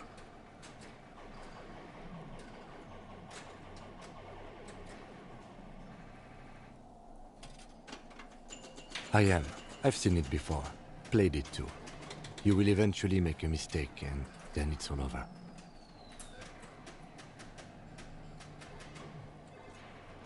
Why does it have the same thing ring twice? Oh, I'm probably not going to. Oh, dang it. How, if you can't even see it? The last goat plummets into the fog with almost suicidal glee. It killed itself to spite you. There goes nothing, finger boy. Oh. Okay, well, maybe we can try it again another time. I know you can't really try it, but you know, maybe it's... All these mesmerizing machines, just waiting to be plugged back in and played. Feels like it might jump back to life any moment, the lights illuminating the white-robed woman. Some kind of inane pinball theme, probably related to Messina during the DeLorean age. The history themes are the worst. The lieutenant grimaces, looking at the machines. You can't fire them up. They are broken. Only that one machine in the main hall works. The Royalist pinball. What a dumb name. Royalist pinball. If they weren't broken, he would kick one of these machines about now. No, I love it. I love pinball. Who doesn't love pinball? Let's move on.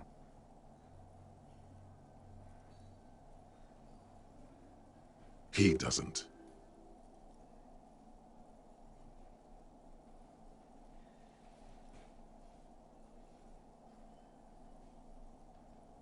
No.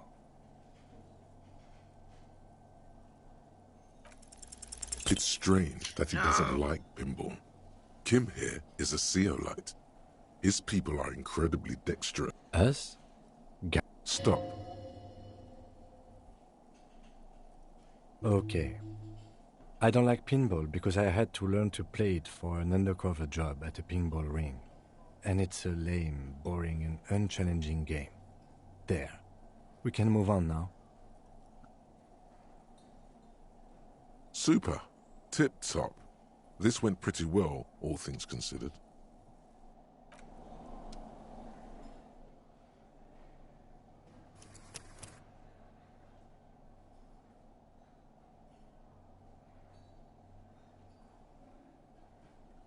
Yeah, let me go back to the autosave.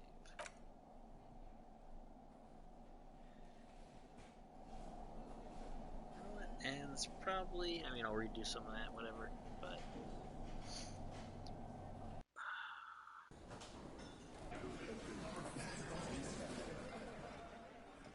Anyways, let's save.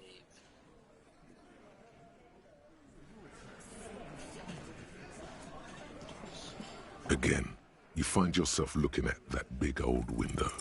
Nothing. Keep at it. There must be a reason you've looked out this window. I failed again.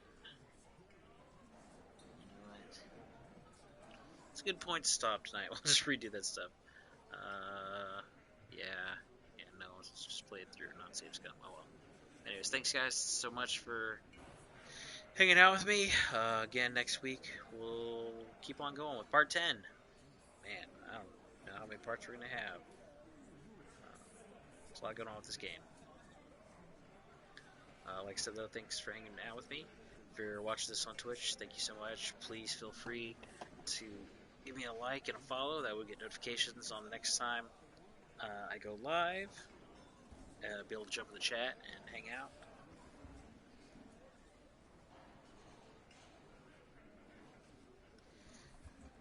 If you're watching on YouTube, thank you for watching these videos as I put them up. Feel free to give me a like and subscribe. That would get notifications when the latest videos comes up. It's Time Off Tuesday or other gaming moments like Extra Life. Watch all the past archives. Feel free to leave me a comment telling me what you like, didn't like, or any other random thoughts. For both of those, that's Stumpwater_Jack, both Twitch and YouTube. You should be able to find me.